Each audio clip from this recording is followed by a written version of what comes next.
आज का लेक्चर है जी पाइपलाइनिंग पे। ठीक है जी। सो पाइपलाइनिंग क्या है? पाइपलाइनिंग के लिए मैं सबसे पहले पाइपलाइनिंग का एक ओवरव्यू दे दूं ताकि हमें समझ आ जाए। ठीक है, तो ओके। सो पाइपलाइनिंग क्या चीज़ है? जब भी कोई डिजिटल सर्किट बनता है, जिस तरह हमने प्रोसेसर बनाया था तो हमने एक प्रोग्राम मेमोरी बनाई और उसके पीछे हमने एक काउंटर बना दिया जिस पे हमने इंक्रीमेंटर लगा दिया एंड सो ऑन। आगे हमने रेज फाइल लगा दी थी, इसी तरह था ना कि इसके आगे रेज फाइल थी और जिससे हम कह लो कि दो मक्स लगे हुए थे, एक इस वाली पे और एक इस वाली पे एंड सो ऑन। उधर से हम आगे जाके ALU पे चले जाते थे। ठीक है, सो लेट्स से कि मैं इसको ALU कह दूं। ठीक है, तो और यहाँ से फिर जो रिज़ल्ट आता था आगे कहते हैं हम कह लें कि आगे मेमोरी की स्टेज हमने डाटा मेमोरी की लगाई हुई थी और उसके आगे भी एक मक्स लगाया हुआ था और जो वो रिजल्ट आता था उसको हम राइट बैक कर रहे थे। कुछ इस किस्म का हमारा आर्किटेक्चर, तो रफली स्पीकिंग ये। अब इस आर्किटेक्चर में दो तरह की, एक ये म्यूट कर लीजिएगा,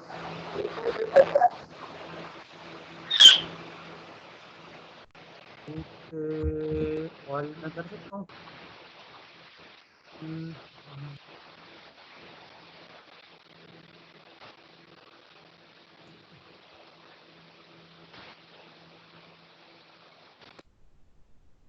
ओके, सो मैं भी तो नहीं म्यूट हो गया? अच्छा नहीं, मैं नहीं हूँ। तो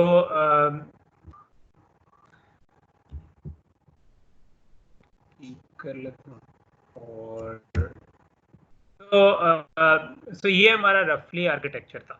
ठीक है, अब जो कोई भी डिजिटल सर्किट हो ना उसमें दो तरह की चीज़ें होती हैं। एक होते हैं फ्लिप फ्लॉप या रजिस्टर्स जो कि क्लॉक के ऊपर चल रहे होते हैं। ठीक है, और फिर उसके अलावा जिस तरह ये मल्टीप्लेक्सर हैं या एडर हैं या बाकी चीज़ें हैं, ये सारे एडर मल्टीप्लायर ये सारी चीज़ें जो है ना ये कम्बिनेशनल सर्किट्स कहलाते हैं। ठीक है, so these are all combinational. ये किसी क्लॉक पे नहीं चल रहे होते, इसको इनपुट आएगी तो आउटपुट थोड़ी देर बाद आ जाएगी। तो इनमें से हर कंपोनेंट का थोड़ा सा डिले होता है। ठीक है, कि फॉर एग्जांपल ये मल्टीप्लेक्सर है तो इसमें जितने गेट्स लगे हैं उसके हिसाब से इसका एक डिले बनेगा कि इनपुट से आउटपुट आने में थोड़ा सा टाइम लगेगा। ठीक है, सो इसी तरह रजिस्टर का भी होता है डिले, लेकिन रजिस्टर जो है वो मैंने लास्ट टाइम आपको बताया था कि हमारा एक क्लॉक का सिग्नल होता है और उसके एज के ऊपर ऑपरेट कर रहे हैं। तो ये क्लॉक एजेस है हमारे जिसके ऊपर हम ऑपरेट कर रहे थे। ठीक, अच्छा, अब हम जब कोई भी सर्किट बनाते हैं तो we want to make it as fast as possible, कि जितना भी वो चल सकता है। अगर यही जो डिज़ाइन है, अगर मैं कहता हूँ कि मैं इसको ब्रॉडली तोड़ूं तो मैं इसको कह सकता हूँ कि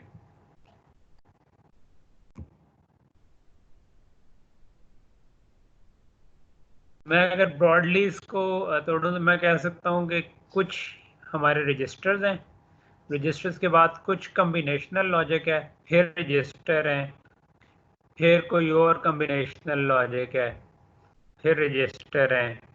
ठीक है, हो सकता है कि यहाँ से भी कोई और कॉम्बिनेशनल लॉजिक भी निकल रही हो और वो भी किसी रजिस्टर को जा रही हो। ठीक है, तो मैं कह रहा हूँ कोई भी सर्किट हो तो ब्रॉडली स्पीकिंग ये रजिस्टर्स जो हैं ये क्लॉक पे चल रहे हैं और ये कॉम्बिनेशनल लॉजिक जो है ये क्लॉक पे नहीं चाहिए। तो यहाँ तक बात क्लियर हो रही है सबको?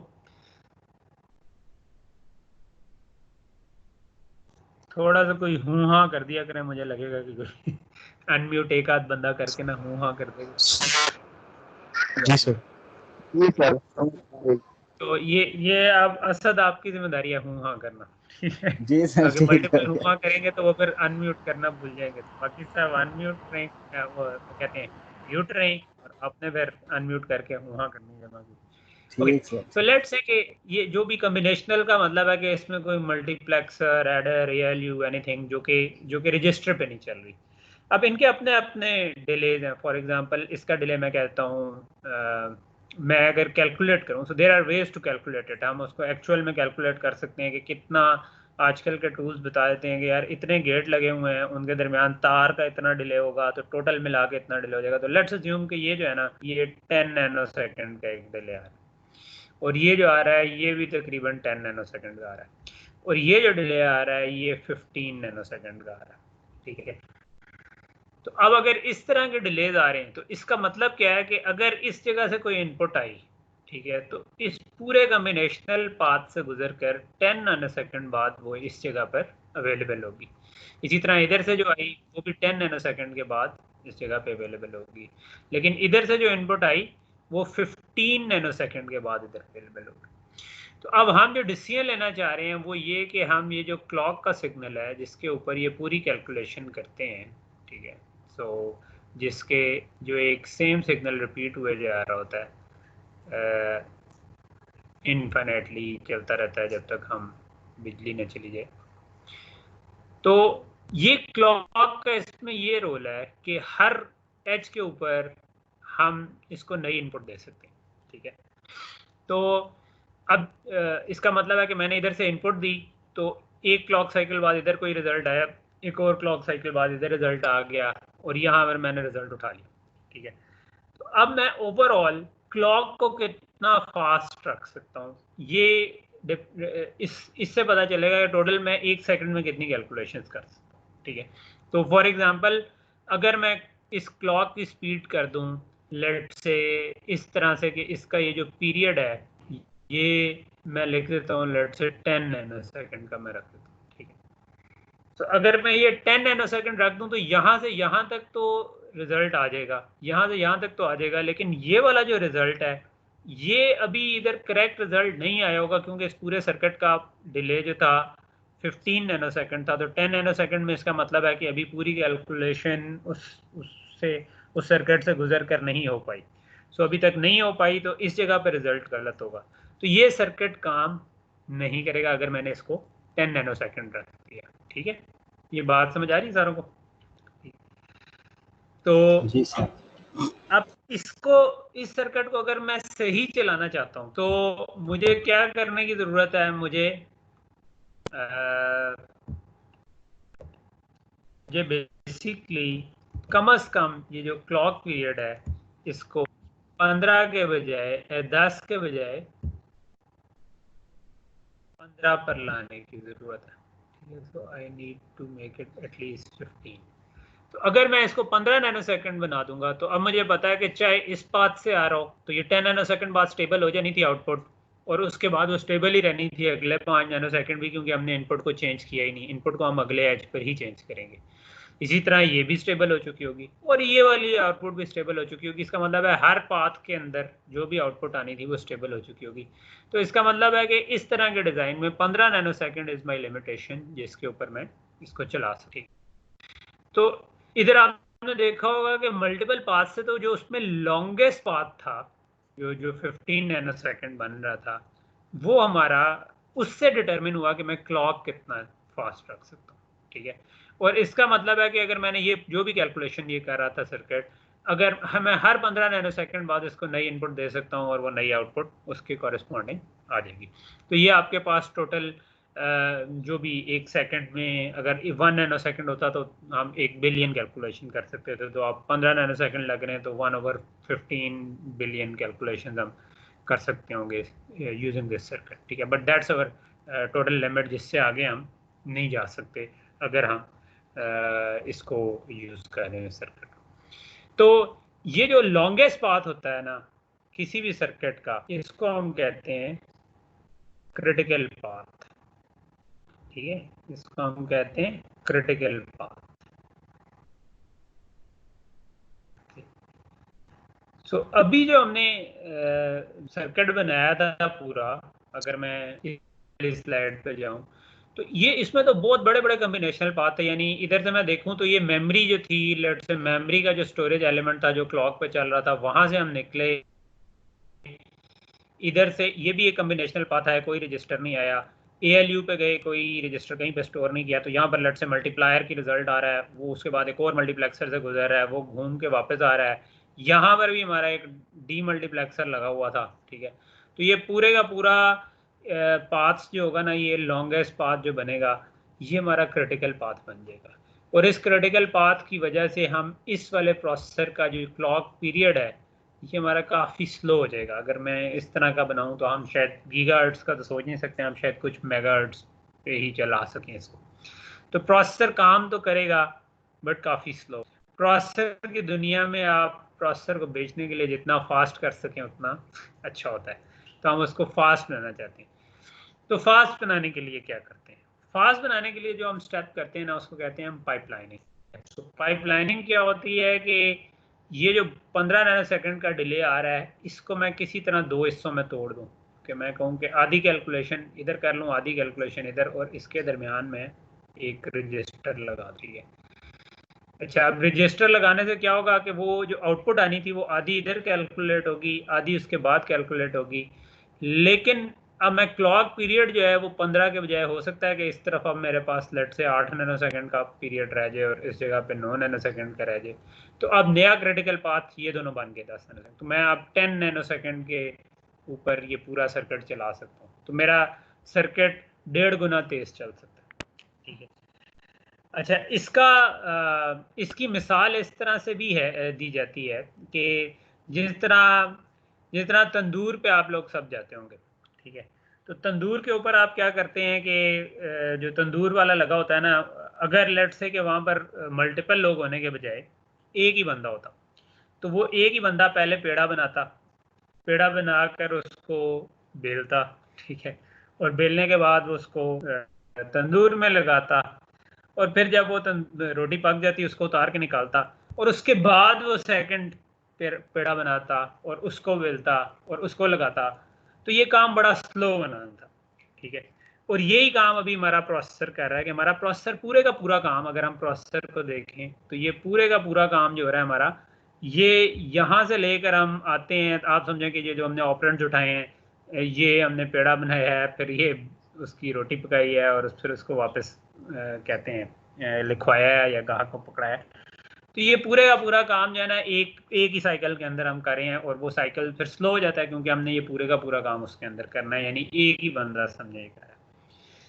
तो जिस तरह तंदूर में ये होता है कि लेट से कि अभी तो तंदूर में रोटियां लगाने वाला एक ही होता है क्योंकि उसके ऊपर मुंह एक ही होता है, लेकिन अगर मैं उसको 4 हिस्सों में तोड़ लेता कि रोटी जो पेड़े बना रहा होता है वो इंडिपेंडेंट बंदा है, उसको बेलने वाला एक इंडिपेंडेंट बंदा है, उसको तंदूर में लगाने वाला एक और बंदा है, और तंदूर से निकालने वाला एक और बंदा है। लेट से कि उसके 2 होल्स हैं, एक से आप निकाल सकते हैं, एक से लगा सकते हैं, ठीक है। इमेजिनरी जरा तंदूर हम इमेजिन करें, तो क्या होगा कि जितने टाइम में पहला बंदा पहला पेड़ा आगे फॉरवर्ड करेगा, उस वक्त तो आगे तीनों स्टेजेस फारिग बैठी हों, लेकिन जब आपने पहला पेड़ा दे दिया तो अगली स्टेज बिजी होगी उसको बेलने में, लेकिन आप इन पैरेलल दूसरा पेड़ा बनाना शुरू कर सकते हैं, ठीक है। जो बेलने वाला है वो बेल के रोटी आगे लगाने वाले को जब दे देगा तो आप तीनों स्टेज बिजी हो जाएंगी, यानी आप तीसरा पेड़ा बना लेंगे, अगले वाले को आप दूसरा वाला जो बनाया था वो फॉरवर्ड कर देंगे, वो उसको बेलना शुरू कर देगा, और जो तीसरा वाला था उसकी वो रोटी लगाना शुरू कर देगा। उससे अगले साइकिल में आप चौथा जब बेल रहे हो, चौथा पेड़ा बना रहे होंगे, तो तीसरा वाला बेला जा रहा होगा, दूसरे वाला रोटी लग चुकी होगी, और पहले वाले की रोटी बाहर भी आ जाएगी। फ्रॉम दैट टाइम ऑनवर्ड आपकी पाइपलाइन फुलफिल हो चुकी होगी, और हर साइकिल में एक आपका पेड़ा बनाया जा रहा होगा, एक बेला जा रहा होगा, एक रोटी लग रही होगी और एक रोटी निकल रही होगी। तो this is the concept of pipelining, कि आप एक पाइपलाइन में सीक्वेंस में चीज़ों को अरेंज कर देते हैं, ठीक है। तो अगर मैं यही काम इस प्रोसेसर के साथ करना चाहूँ तो मैं कह सकता हूँ कि यहाँ से यहाँ तक जो काम हो रहा था ये इंस्ट्रक्शन फैच का था, ठीक है। तो मैं इस जगह पर एक रजिस्टर लगा दूं, तो इसका मतलब है कि मैंने बजाय पूरी चीज़ एक क्लॉक में करने के, मैंने इस जगह पे इंटरमीडिएट आउटपुट स्टोर कर दी। इसी तरह मैं कहूँ ये जो ALU ने काम करना था, इसके आगे भी मैं रजिस्टर लगा देता हूँ, ठीक है। तो ये सेकंड काम हो गया जब, लेकिन जब पहली इंस्ट्रक्शन एग्जीक्यूट हो रही होगी तो दूसरी के ऑपरेंड फैच हो जाएंगे, फिर एग्जीक्यूशन के बाद मेमोरी स्टेज से गुजारेंगे, अगर लोड की इंस्ट्रक्शन है तो आप लोड करेंगे, तो उतनी देर में उससे अगली वाली इंस्ट्रक्शन एग्जीक्यूट हो रही होगी और उससे अगली वाली फैच हो जाएगी। ठीक है, तो ये हम काम करना है। इसका फायदा क्या होगा कि यहाँ से यहाँ तक का जो क्रिटिकल सर आपकी आवाज ब्रेक हो रही है सर। जी आवाज को सर क्या आवाज ब्रेक हो रही है ब्रेक हो रही है? औरों को भी लग सर, रही है बीच या में कट। जी सर। अच्छा यस काफी सर। देर की या अभी आखिरी पॉइंट पे कटी है? सर अभी हमें यहाँ तो से क्लियर आ स्टार्ट रही लिया है। ना आप। अच्छा तो मैं दोबारा इसको कर देता हूँ। तो जो पीछे तंदूर वाली पूरी एग्जाम्पल तो समझ आ गई थी ना? जी सर। अब मैंने कहा कि यही काम हम इसके साथ करें कि हमने इस जगह पर रजिस्टर लगा दिया, एक ALU के बाद भी रजिस्टर लगा दिया, मेमोरी एक्सेस के बाद भी रजिस्टर लगा दिया, तो हर रजिस्टर हर क्लॉक साइकिल पे इंटरमीडिएट रिजल्ट स्टोर कर। अब यहाँ से यहाँ तक का जो पाथ बनेगा वो छोटा होगा, यहाँ से यहाँ तक का जो कॉम्बिनेशनल पाथ बनेगा वो भी छोटा होगा, यहाँ से यहाँ तक वाला भी छोटा होगा। तो ओवरऑल अब जिस क्लॉक पे हम चला सकते थे, हो सकता है हम उससे डबल या 3 गुना पर चला सकें ज़्यादा फास्ट क्लॉक पर इसको, तो हमारा ओवरऑल स्पीड इंक्रीज हो जाएगी। तो ये काइंड ऑफ वो बैकग्राउंड है जो पाइपलाइनिंग का है। तो अब मैं स्लाइड्स पे वापस आ जाता हूँ।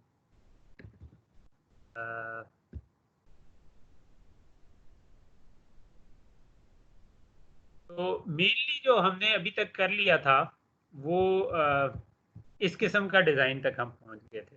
तो इसको हम कह सकते हैं कि ये हमारा एक सिंगल साइकिल प्रोसेसर है जो कि पूरे का पूरा काम कर रहा है एक ही साइकिल में पूरे का पूरा इंस्ट्रक्शन को एग्जीक्यूट कर लेता है। ठीक है, और इसका हमने साथ कंट्रोल पाथ वगैरह देख लिए थे कि किस तरीके से बनेगा। ठीक है, तो अब हम करना ये चाहते हैं कि हम इसको अच्छा, अब क्योंकि हम पाइपलाइनिंग पे फोकस करें तो हम ये पूरी डिटेल डायग्राम के बजाय जो पाइपलाइनिंग से रेलेवेंट सेक्शन है हम उस पर फोकस करेंगे ज़्यादा। तो हमने उसके लिए कुछ डिटेल इधर उड़ा दी है, लेकिन इधर आपको मोटा मोटा समझ आ रहा है कि इंस्ट्रक्शन मेमोरी है, एडर लगा हुआ है, रजिस्टर फाइल है, ALU है, डाटा मेमोरी है और राइट बैक है। ये हमारा मेन काम जो। तो पाइपलाइन करने के लिए जैसा कि मैंने आपको पीछे नीचे तस्वीर पे बताया था कि हम फर्स्ट यहाँ पर तो रजिस्टर ऑलरेडी लगा हुआ था, यहाँ पर इंस्ट्रक्शन जो आएगी उसको हमने रजिस्टर कर लिया, इसको हम कहते हैं इंस्ट्रक्शन फेच होगी, पहली स्टेज आ गई।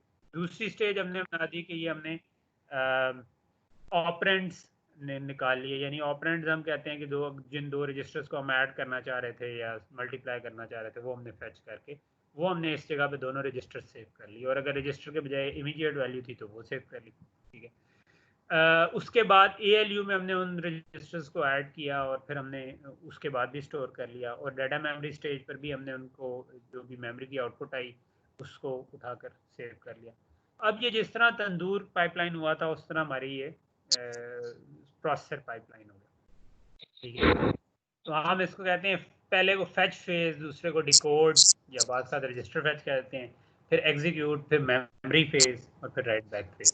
ठीक है, तो ये बेसिक है पाइपलाइनिंग की। फायदा क्या हुआ कि अब हम फास्ट क्लॉक पे इसको चला सकते हैं, चीज़ें तेज चलेंगी। ये कोई क्वेश्चन मेरा ख्याल है करने लगे थे क्योंकि एक आध अनम्यूट हुआ है बंदा शायद। नहीं? ओके, तो ठीक है।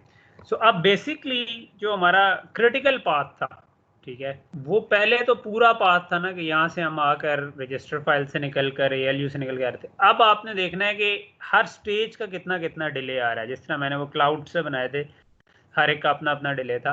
तो अब हमने देखना है कि इंस्ट्रक्शन मेमोरी का कितना डिले है, रजिस्टर फाइल का कितना डिले है, ALU का कितना डिले है, डाटा मेमोरी का कितना डिले है, और फिर उसके बाद रजिस्टर राइट का कितना डिले है। ठीक है, तो ये इनमें से जोन सा भी मैक्सिमम होगा, ठीक है, वो हमारा वो अब नई लिमिटेशन मान जाएगी कि क्लॉक इससे ज़्यादा तेज़ नहीं हो सकता। तो TC यानी क्लॉक का जो टाइम पीरियड है वो इनमें से मैक्स निकाल लेंगे कि जिसका भी डिले मैक्सिमम आ रहा हो।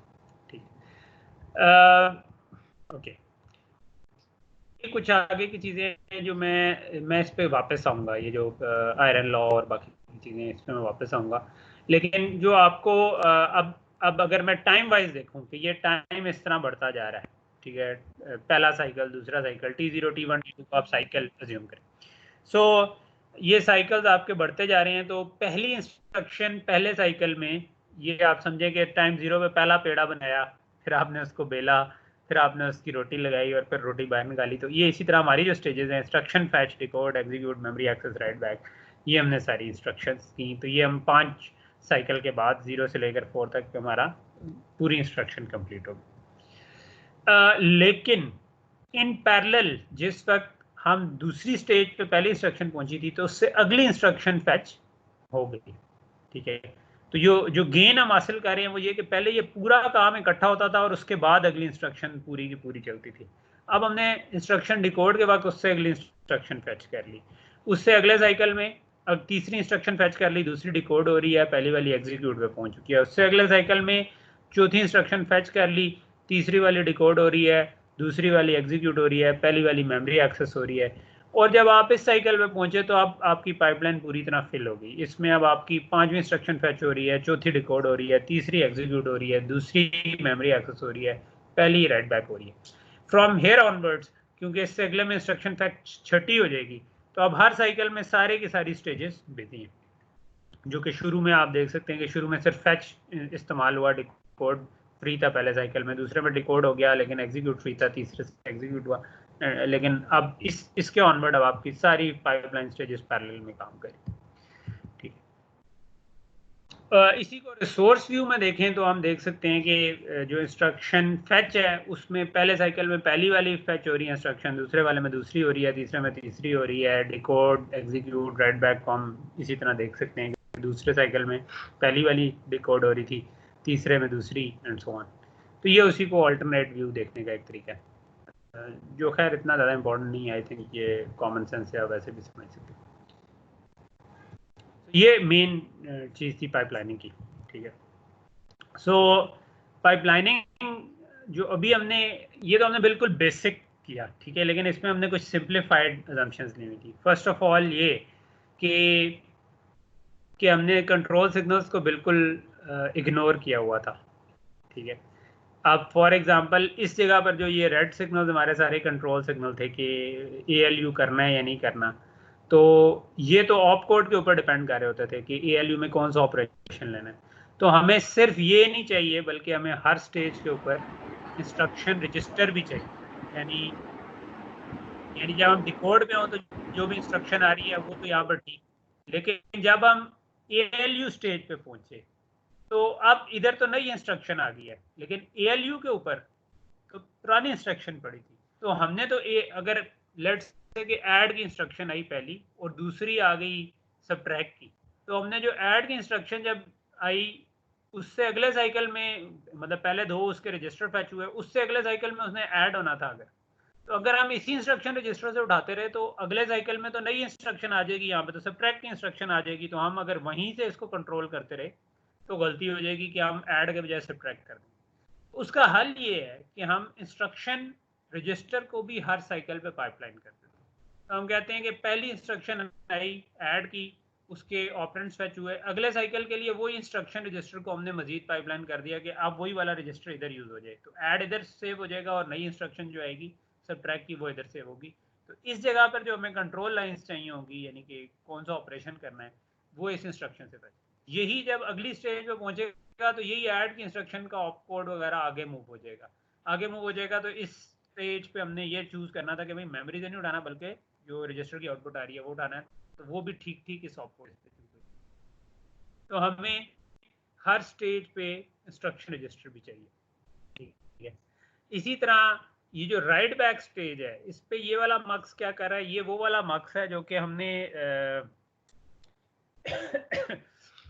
इसमें ये चूज क्या कर रहा है कि किस एड्रेस पर लिखवाना है हमने, ठीक है, रजिस्टर के। WA stands for right address. तो नॉर्मली तो हमारी जितनी भी इंस्ट्रक्शंस हैं उनमें हमने जो इंस्ट्रक्शन टाइप्स पढ़ी थी उसमें एक RD फील्ड थी, वो बता रही होती थी कि इस जगह पर लिखवाना है। लेकिन जब जंप एंड लिंक की इंस्ट्रक्शन आती है तो जंप एंड लिंक में हम ये करना चाह रहे होते हैं कि जंप तो करना चाह रहे होते हैं लेकिन PC+4 यानी PC जो प्रोग्राम काउंटर है +4, ये हमारा रिटर्न एड्रेस होता है फंक्शन कॉल के लिए। मैंने लास्ट टाइम बताया था कि चाहिए होती है हमें, वो हम रजिस्टर नंबर 1 पर लिखवाना चाहते हैं। तो इधर हमने वो हार्ड कोड 1 कर दिया कि अगर इंस्ट्रक्शन जंप एंड लिंक की थी तो फिर आपने 1 नंबर वाले रजिस्टर पर लिखवाना है और जो वैल्यू लिखवाएंगे वो होगी हमारी PC+4। भी प्रोग्राम काउंटर चल रहा था, ताकि जब बाद में हमने फंक्शन से रिटर्न करना हो तो हम इसी वाले रजिस्टर पे वापस जा सकें और हम वहीं से दोबारा एग्जीक्यूट कर सकें। तो ये वो वाला मकसद, ठीक है। तो ये अब हमारा जो रिस्क का डाटा पाथ था उसको हमने रजिस्टर भी कर दिया, ठीक है। अब हमारे जो कंट्रोल सिग्नल आ रहे हैं सारे, ये जो रेड लाइंस हैं, ये अब सही सही जगहों से आ रहे हैं, यानी कि ये बजाय इसके कि इस इंस्ट्रक्शन से सारे आए, अगर डिकोड स्टेज में है तो इस रजिस्टर से उठा रहे हैं, अगर हम एग्जीक्यूट स्टेज में तो इधर से उठा रहे हैं, अगर हम मेमोरी एक्सेस स्टेज में इधर से उठा रहे हैं, और राइट बैक स्टेज में तो इस रजिस्टर से उठा रहे हैं। तो अब वो भी साथ साथ अलाइन हो गई, यानी कि जिस साइकिल में हम हैं उस साइकिल में जो इंस्ट्रक्शन होनी चाहिए उसी के ऑप कोड और बाकी चीज़ें की बेस पे हम डिसीजन ले रहे।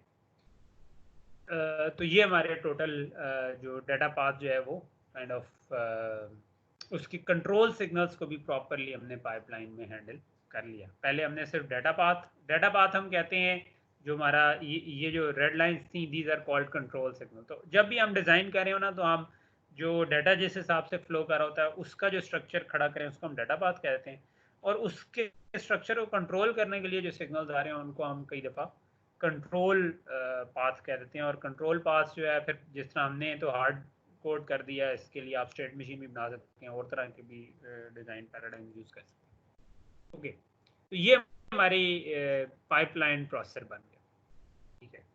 तो अच्छा, ये पूरे कोर्स में जो हम काम एक करेंगे ना, वो ये किया करेंगे जिस तरह मैंने शुरू के लेक्चर में बताया था कि हम शुरू में कोई सिंप्लीफाइड अजम्पशन ले लेंगे, क्योंकि हमने बहुत सारे वेरिएबल्स को देखना है। तो हम कहेंगे कि अभी हम बाकी वेरिएबल्स को इग्नोर करते हैं और let's try to make thing fix it, और जब वो बन जाएगी तो उसके बाद नया वेरिएबल को इंट्रोड्यूस कर देंगे। तो इस केस में अभी तक हमने जिस तरह वेरिएबल्स, सबसे पहले जो हमने प्रोसेसर बनाया था उसमें हमने स्पीड का ख्याल नहीं रखा, यानी जो पाइपलाइनिंग अब हम करें या हम उसको तेज़ करने के लिए करें। लेकिन अगर मैं इस पाइपलाइनिंग को निकाल दूं तो पहले हमने इस चीज़ का ख्याल किया कि हम ऐसा प्रोसेसर बनाना चाह रहे हैं जो कोई हाई लेवल लैंग्वेज सपोर्ट कर सके, जिसमें हम इफ एल्स फंक्शन कॉल ये वाली चीज़ों को सपोर्ट कर सके। तो हमने वैसा प्रोसेसर बना लिया, लेकिन हमने स्पीड का बिल्कुल ख्याल नहीं किया। अब हमने स्पीड का ख्याल करना शुरू किया, तो पहले हमने कहा अच्छा जी स्पीड कैसे इंप्रूव होती है। हमने कहा कि क्रिटिकल पाथ को तोड़ें और छोटा कम्बिनेशनल पाथ बने, उसके लिए हमने ये रजिस्टर डाल दी। रजिस्टर डाल ले तो उसके बाद हमने कहा अच्छा लेकिन ये तो काफ़ी नहीं है, हमें कंट्रोल पाथ के लिए भी यही वाले रजिस्टर डालने पड़ेंगे, हमने वो भी डाल दी। अब हम साथ साथ देखेंगे कि अच्छा ये करने से क्या कोई और प्रॉब्लम क्रिएट हुआ, अगर कोई प्रॉब्लम क्रिएट हुआ तो हम उसको फिक्स करेंगे, और जैसे जैसे फिक्स करते जाएंगे हमारा डिज़ाइन वॉल्व होता जाएगा। बाय द वे, ये जो मैं जो 2012 वाली स्लाइड्स यूज़ कर रहा हूँ, शायद ये वाला लेक्चर उसके लिए सबसे ज़्यादा रेलेवेंट है, क्योंकि इसमें उन्होंने, मुझे लग रहा था कि जो क्रिस्टे एसनोविच है बंदा बर्कले का, जिसकी ये स्लाइड है, वो नया आया था उस वक्त, और उसने शुरू में मुझे लगता है स्लाइड्स पे काफ़ी मेहनत की, और वो स्लाइड्स जो है ना बाद में थोड़ी सी उन्होंने कहते हैं और तरीके की बना दी। तो मैं इस वजह से ये स्लाइड्स यूज़ कर रहा हूँ कि मुझे लगता है कि इस पर ज़्यादा मेहनत हुई है और ये बहुत अच्छा समझाती है। थोड़ी डिटेल ज़्यादा है but it will give you good insight. और सिर्फ इंसाइट नहीं, ये हम देखेंगे पूरा जो आर्किटेक्चर बना रहे हैं, अगर आप थोड़ा बहुत कोई हार्डवेयर डिस्क्रिप्शन लैंग्वेज सीख लें जिस तरह वेरिलॉग या VHDL है, तो actually you can write all this code. तो आप ये पूरे का पूरा प्रोसेसर बनाकर उसको टेस्ट कर सकते हैं, उसको FPGA के ऊपर चला सकते हैं। और अगर आप लोगों में बाद में कोई MS थीसिस करना चाह रहा है तो वो it could be a good starting point कि you have a processor working for this. और RISC-V जो है वो बड़ी आजकल कह लें कि हॉट फील्ड बनी हुई, ठीक है, जिसका हम आर्किटेक्चर पढ़। ओके, सो तो प्रॉब्लम अभी इस जी कुछ पूछना चाह रहे थे? सर ये FDEMW काइंडली ये बता दें कि ये किस चीज़ ऊपर लिखी हुई है? ये FDEMW जो लिखा हुआ है, F का मतलब है फेच, यानी कि इंस्ट्रक्शन को फेच करना, इंस्ट्रक्शन मेमोरी से इंस्ट्रक्शन निकालना, ये पहली स्टेज है हमारी। दूसरी स्टेज है, ये मैंने सिर्फ नाम दिए हैं, यानी कि वैसे तो पाइपलाइन ही किया। दूसरी स्टेज है डिकोड या ऑपरेंड फेच जिसको हम कहते हैं। डिकोड का मतलब है कि इंस्ट्रक्शन से देखना है कि कौन से रजिस्टर्स हैं, वो हम रीड करके बाहर निकाल लें। फिर E जो है वो स्टैंड्स फॉर एग्जीक्यूट, कि एक्चुअल में इंस्ट्रक्शन की एग्जीक्यूशन अगर वो ALU टाइप की है कोई भी तो वो इधर होगी। M का मतलब है मेमोरी एक्सेस, अगर लोड या स्टोर टाइप की इंस्ट्रक्शन है तो वो इस जगह पर एग्जीक्यूट होगी।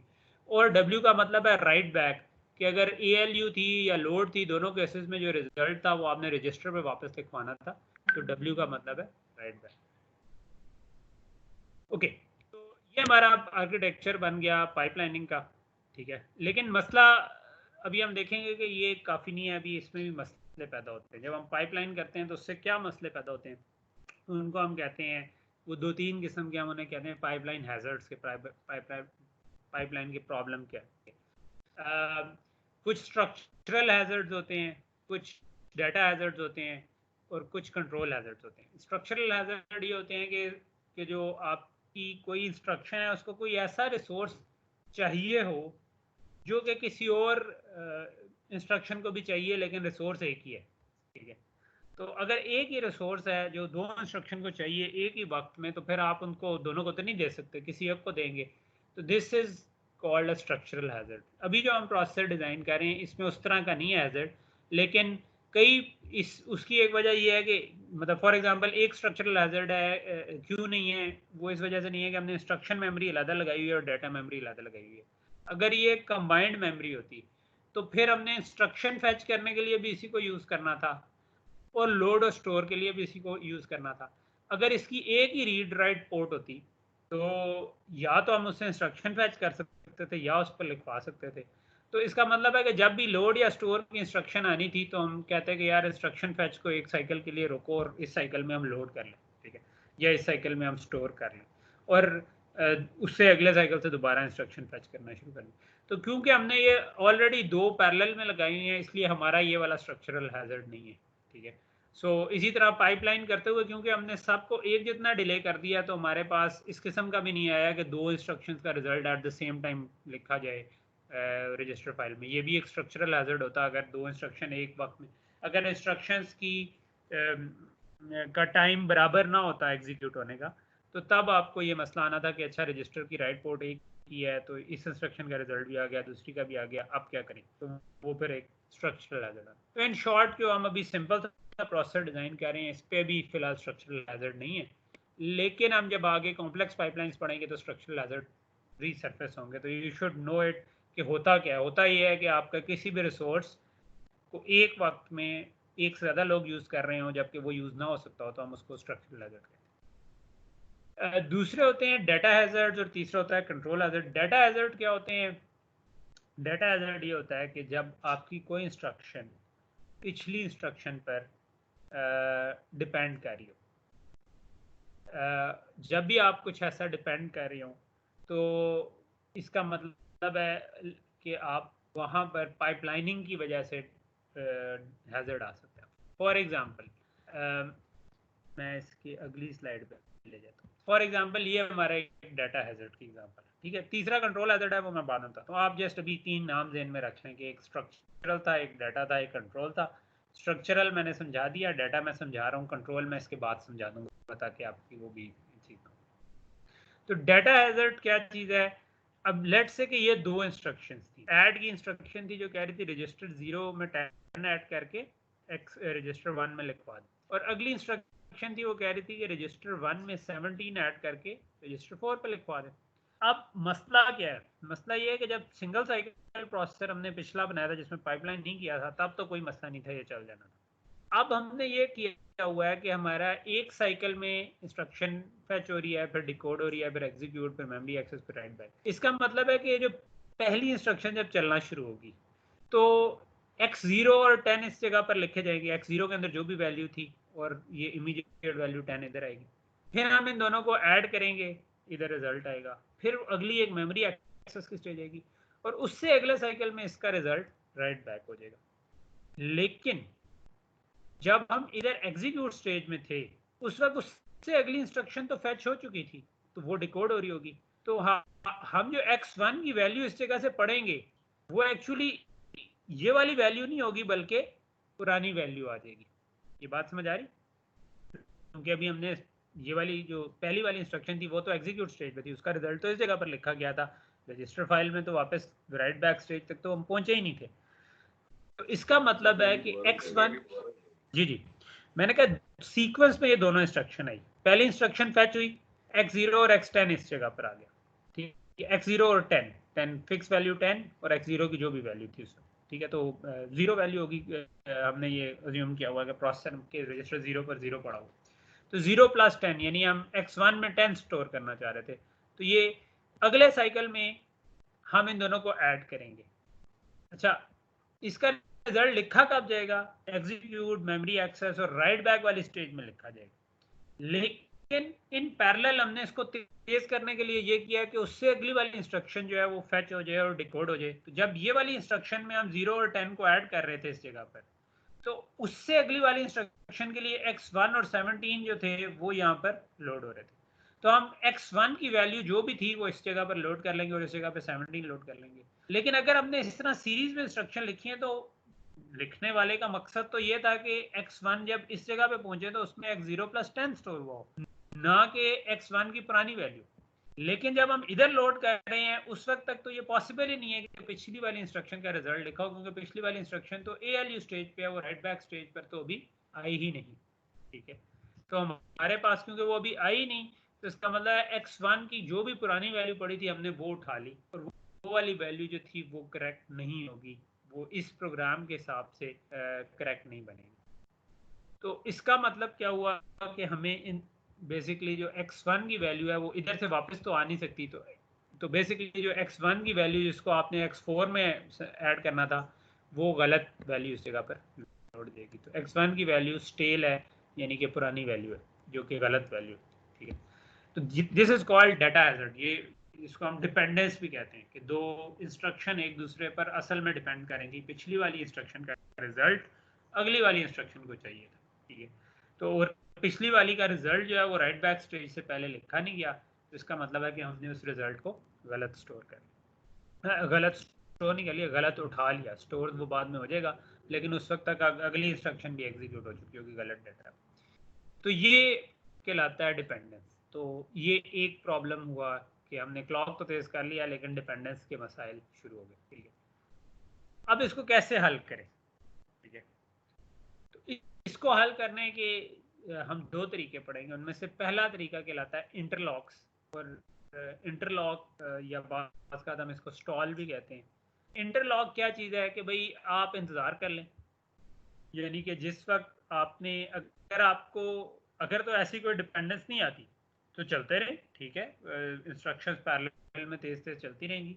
लेकिन जब कोई ऐसी डिपेंडेंस आ गई कि जब असल में आपकी नेक्स्ट इंस्ट्रक्शन पिछली इंस्ट्रक्शन पर डिपेंड कर रही हो, तो तब सेकंड वाली इंस्ट्रक्शन को इस जगह पर किसी तरह रोक दें, उसे कहेंगे भाई तुम अभी लोड ना करो, जब पिछली वाली का रिजल्ट राइट बैक हो जाएगा तो तब तुम रजिस्टर से वैल्यू लोड कर लेना, तो वो वाली वैल्यू सही होगी।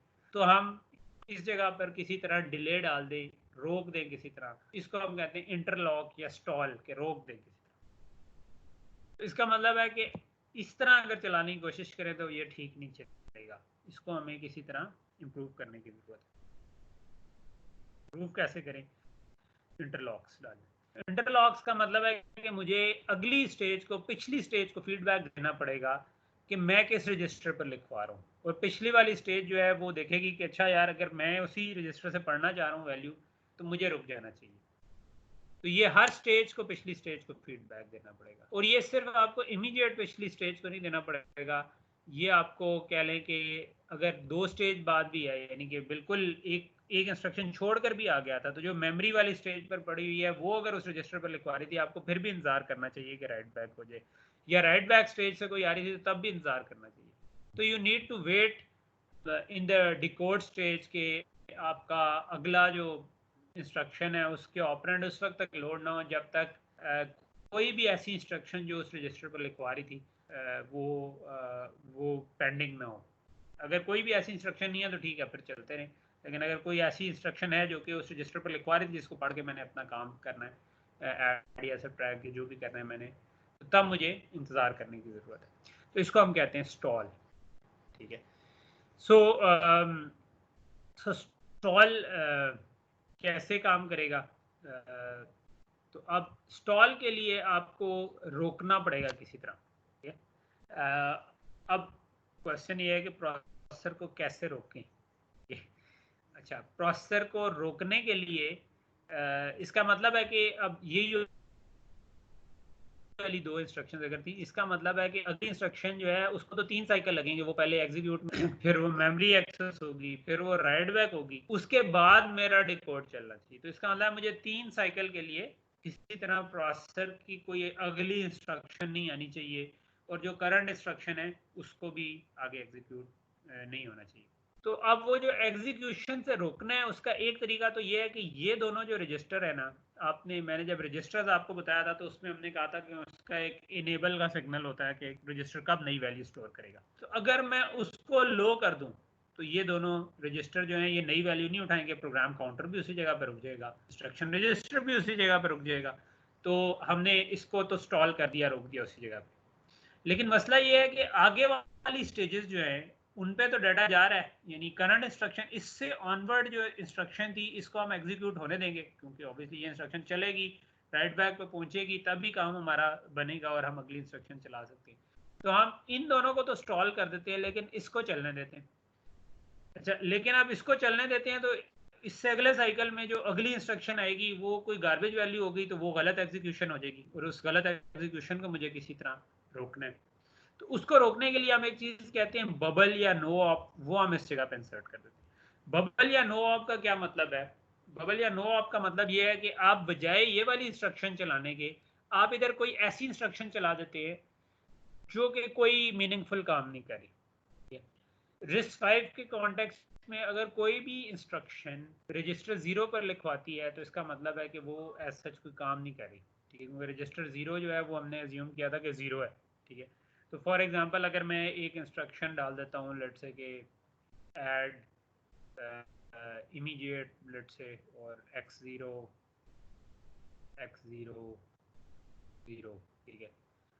मैंने मतलब ये एक कैंडिडेट है, और भी इस तरह के आप कोई भी इंस्ट्रक्शन के आगे टारगेट आप x0 बना दें तो वो नो ऑप बन जाए। तो इस इंस्ट्रक्शन में आप कह रहे हैं कि 0 में 0 ऐड करके 0 नंबर रजिस्टर पर लिखवा दो, इधर ये रजिस्टर राइटेबल ही नहीं है, तो इसलिए ये इंस्ट्रक्शन कोई काम नहीं करेगी। तो आप इस जगह पर अगर ये वाली इंस्ट्रक्शन फीड इन कर देंगे तो वो चल भी जाए तो आपको कोई फर्क नहीं पड़ेगा, एंड एक ना कुछ भी ना करने वाली इंस्ट्रक्शन चल पड़ेगी। तो दिस इज वन कैंडिडेट जिसको हम बात का नो ऑप कह सकते हैं, कोई ऑपरेशन ना करोगे।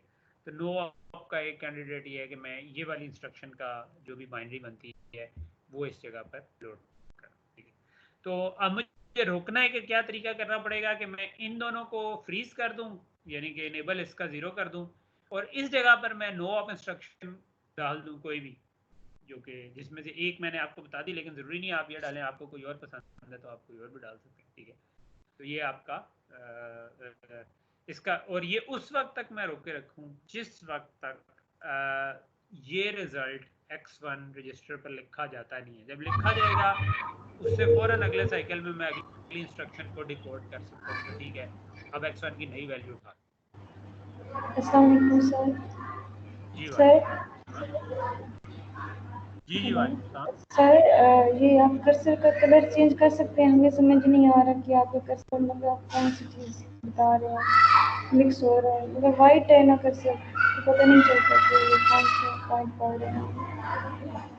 आपकी आवाज़ थोड़ी क्लियर नहीं है, किसका कलर चेंज कर रहे हैं? सर ये कर्सर का कलर बिल्कुल वाइट है और है भी बहुत छोटा सा नज़र आ रहा है, हमें पता ही नहीं चला कि आप कौन से पॉइंट पे हैं। कर्सर अभी फिलहाल तो कर्सर कहीं पे भी नहीं है, ये जो कर्सर है अब आपको नजर नहीं आ रहा? सर वाइट है और है भी बहुत छोटा, समझ नहीं आती, आप जब दूसरे पॉइंट पे मूव करते हैं तो मिक्स हो जाता है, ये किस पॉइंट पे लेके गए आप? कलर सर कहाँ से? अभी आपने ये ब्लैक एक जगह पे लिखा है ना, तो वो हमें सही नजर आया है, वो ऊपर आपने नोट्स लिखा और वो है जो ये लिखा है तो ये आपको नजर नहीं आ रहा? जी सर, वो नजर आया है जब ब्लैक उसके साथ दिखा है, तो ये अब वाइट है तो अब नजर नहीं आ रहा सर, तो मिक्स हो रहा है मुझे पता नहीं। कर्सर का कलर कहाँ से चेंज होता है, कहाँ से होता है जी?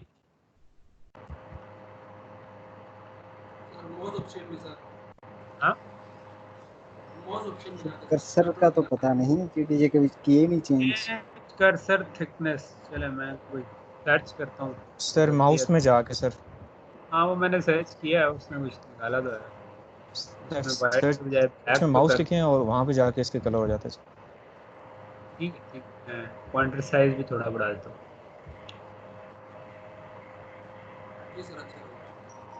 अब कुछ बड़ा हुआ है? तो ये क्या होगा? अच्छा अभी वैसे बड़ा भी नजर आ रहा है आपको? जी सर। तो अच्छा बड़ा ही नहीं आपको नजर आ रहा, फिर कलर चेंज हुआ है? सर नजर आ रहा है। अभी तो सिर्फ कलर चेंज हुआ है सर। चलो ठीक है, as long as नजर आ रहा है तो ठीक है। कर्सर की बहुत जी सर पहले वाइट था ना बिल्कुल, तो बैकग्राउंड भी वाइट है तो नहीं पता जाता, अब ब्लैक है नजर आ रहा है। चलो ठीक है। Okay so the thing is के जो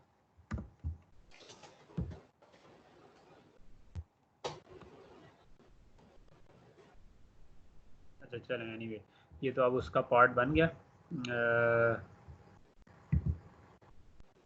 ओके सो मैं ये कह रहा था कि ये जो डिपेंडेंस है कि जब तक x0 का रिजल्ट ये x1 पे लिखा ना जाए तब तक अगली इंस्ट्रक्शन को रुक जाना चाहिए। उसके लिए हम ये जो जब सेकंड इंस्ट्रक्शन आएगी तो हम इस जगह पर डिकोड पर रुक जाएं, पीछे वाली नई इंस्ट्रक्शन फैच ना करें, इसको भी फ्रीज कर दें, इसको भी फ्रीज कर दें, और इस जगह पर ये एक नो ऑप इंसर्ट कर दें, ऐसी इंस्ट्रक्शन इंसर्ट कर दें कि जो कोई काम ना करती हो, और आपका कह लें कि आपका इस जगह से उतनी देर नो ऑप चलता रहे, यानी कि कोई भी मीनिंगफुल इंस्ट्रक्शन ना चले। तो ये हमारा काइंड ऑफ इसको हम कहते हैं स्टॉल या इंटरलॉक। ठीक है, तो ये हम बबल इधर डाल देते हैं, और अब हमें किसी तरह देखना है कि स्टॉल कंडीशन कब आई है, यानी कि ये वाली कंडीशन जो है ये हम कैसे डिटरमिन करें कि ये स्टॉल की कंडीशन आ गई है या नहीं आई। ठीक है, तो स्टॉल की कंडीशन को देखने के लिए, या स्टॉल चलेगा कैसे? स्टॉल चलेगा ऐसे कि आपके पास एक इंस्ट्रक्शन आई, दूसरी इंस्ट्रक्शन आई जिसने उसको यूज करना था। तो अब आप इधर देख रहे हो कि पहले क्या था कि इंस्ट्रक्शन फेच 2 हो रही थी, अब आपने डिकोड पर इसको रोक दिया, आपने इसको डिकोड पर स्टॉल कर दिया है जब तक पहली वाली इंस्ट्रक्शन राइट बैक नहीं हुई।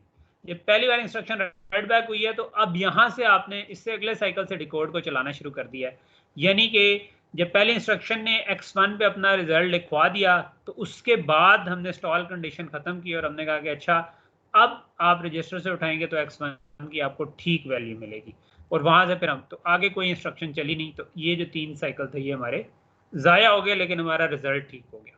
ठीक है, तो ये हम इस तरह से चला रहे हैं। ठीक है, तो ये हमारी स्टॉल्ड स्टेजेस हैं। इंस्ट्रक्शन फैच 3 हुई थी, हमने उसको फ्रीज कर दिया था, हमने उसको चेंज नहीं होने दिया, हमने प्रोग्राम काउंटर को भी रोके रखा, तो वो वहीं पे चीज़ें रुकी। ठीक है, तो रिसोर्स यूजेज वाइज भी हमारे इस जगह पर रिसोर्सेज इस्तेमाल नहीं हो रहे, यानी इंस्ट्रक्शन फैच हुई, डिकोड हुई, लेकिन फिर क्योंकि हमने देखा कि इन पर डिपेंडेंस आ गई है तो हमने इसके बाद सारे रिसोर्सेज को फ्रीज कर दिया और नो ऑप से चलते रहे। ओके, अब क्वेश्चन ये है कि इसकी लॉजिक कैसे बनाई जाए कि कब स्टॉल की कंडीशन होगी। ठीक है, यानी कि हमने स्टॉल पे 3 काम करने हैं, इन दोनों को डिसेबल करना है, इधर हमने बबल आगे भेजना है बजाय इसके। बबल से मतलब हमेशा, मैं बबल जब भी कहूँ आप अब उसका मतलब लेना है आपने नो ऑप, कि कोई भी ऐसा ऑपरेशन जो कि मीनिंगलेस हो उसको नो ऑप कहते हैं। ठीक है,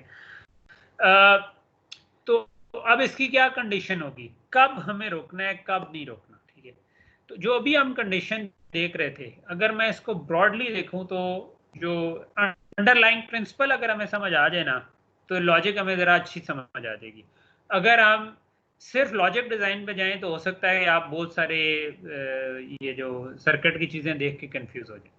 तो आपने अंडरलाइंग प्रिंसिपल समझना है, तो अंडरलाइंग प्रिंसिपल समझ आ जाएगा तो उससे लॉजिक आपके लिए खुद ही ऑब्वियस होती जाएगी कैसे चलता। अंडरलाइंग प्रिंसिपल ये है कि अगर डिकोड स्टेज पे जो इंस्ट्रक्शन इस वक्त चलने लगी है उसने जो दोनों रजिस्टर्स यूज करने हैं, अगर तो वो रजिस्टर किसी पिछली इंस्ट्रक्शन पर डिपेंड कर रहे हैं जो या एग्जीक्यूट स्टेज पे है या मेमोरी एक्सेस पे है या राइट बैक पे है, तो इसका मतलब है कि हमें रुक जाना चाहिए। जब तक वो वाली इंस्ट्रक्शन राइट बैक नहीं हो जाती तब तक मुझे रुक जाना चाहिए। तो स्टॉल की कंडीशन हमारी ये बन जाएगी।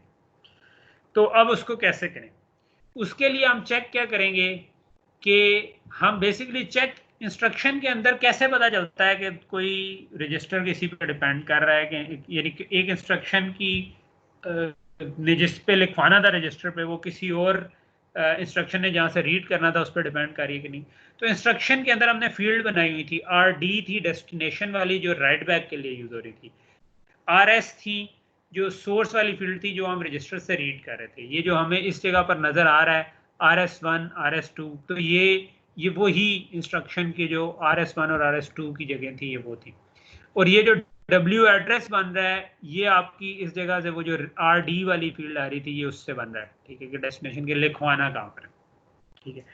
तो अब हमें करने की क्या जरूरत है कि इस स्टेज पे यानी कि डिकोड या ऑपरेंड फैच स्टेज पे जो रजिस्टर मैं रीड कर रहा हूं यानी कि RS1 और RS2, अगर ये किसी अगली इंस्ट्रक्शन इन तीनों में से किसी की भी डेस्टिनेशन से मैच करता है तो इसका मतलब हुआ कि मुझे रुक जाना चाहिए, क्योंकि मेरे से पहले कोई इंस्ट्रक्शन अभी पाइपलाइन के अंदर है जो उस रजिस्टर पर लिखवाना चाहती है जिसको मैं पढ़ रहा हूं। तो जब तक वो लिखवा ना ले मुझे आगे नहीं बढ़ना चाहिए, ठीक।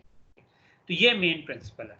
तो हम उसके लिए क्या कर सकते हैं, हम कह सकते हैं कि जो आगे वाली इंस्ट्रक्शन है उसका जो राइट एड्रेस यानी जो RD जिस रजिस्टर पे वो लिखवाना चाहता है वो मैं पढ़ लूँ और उसको कंपेयर कर लूँ इस वक्त डिकोड स्टेज में जो मैं दोनों रजिस्टर पढ़ना चाह रहा हूँ। अगर ये इनमें से किसी एक से भी मैच हो गया, यानी RS2 को इससे भी कंपेयर कर लिया, RS1 को भी इससे भी कंपेयर कर लिया, और ये किसी एक से भी मैच हो गया, इसका मतलब है कि पाइपलाइन के अंदर एक ऐसी इंस्ट्रक्शन है, अभी हम सिर्फ राइट बैक से कनेक्ट करें लेकिन हमें बाकियों से भी कनेक्ट करने की जरूरत है। लेकिन हम राइट बैक वाली जो अभी राइट बैक नहीं हुआ लेकिन वो जिस जगह पर लिखवा रहा था मैं वहां से पढ़ रहा था, अगर तो ये मैच हो जाए तो हम स्टॉल कर दें। स्टॉल करने का मतलब है ये जैसे ही वन करेंगे तो इन दोनों को डिसेबल कर देंगे और इधर से हम बबल आगे फॉरवर्ड कर देंगे तो चीज़ ठीक चलना शुरू हो जाएगी, ठीक।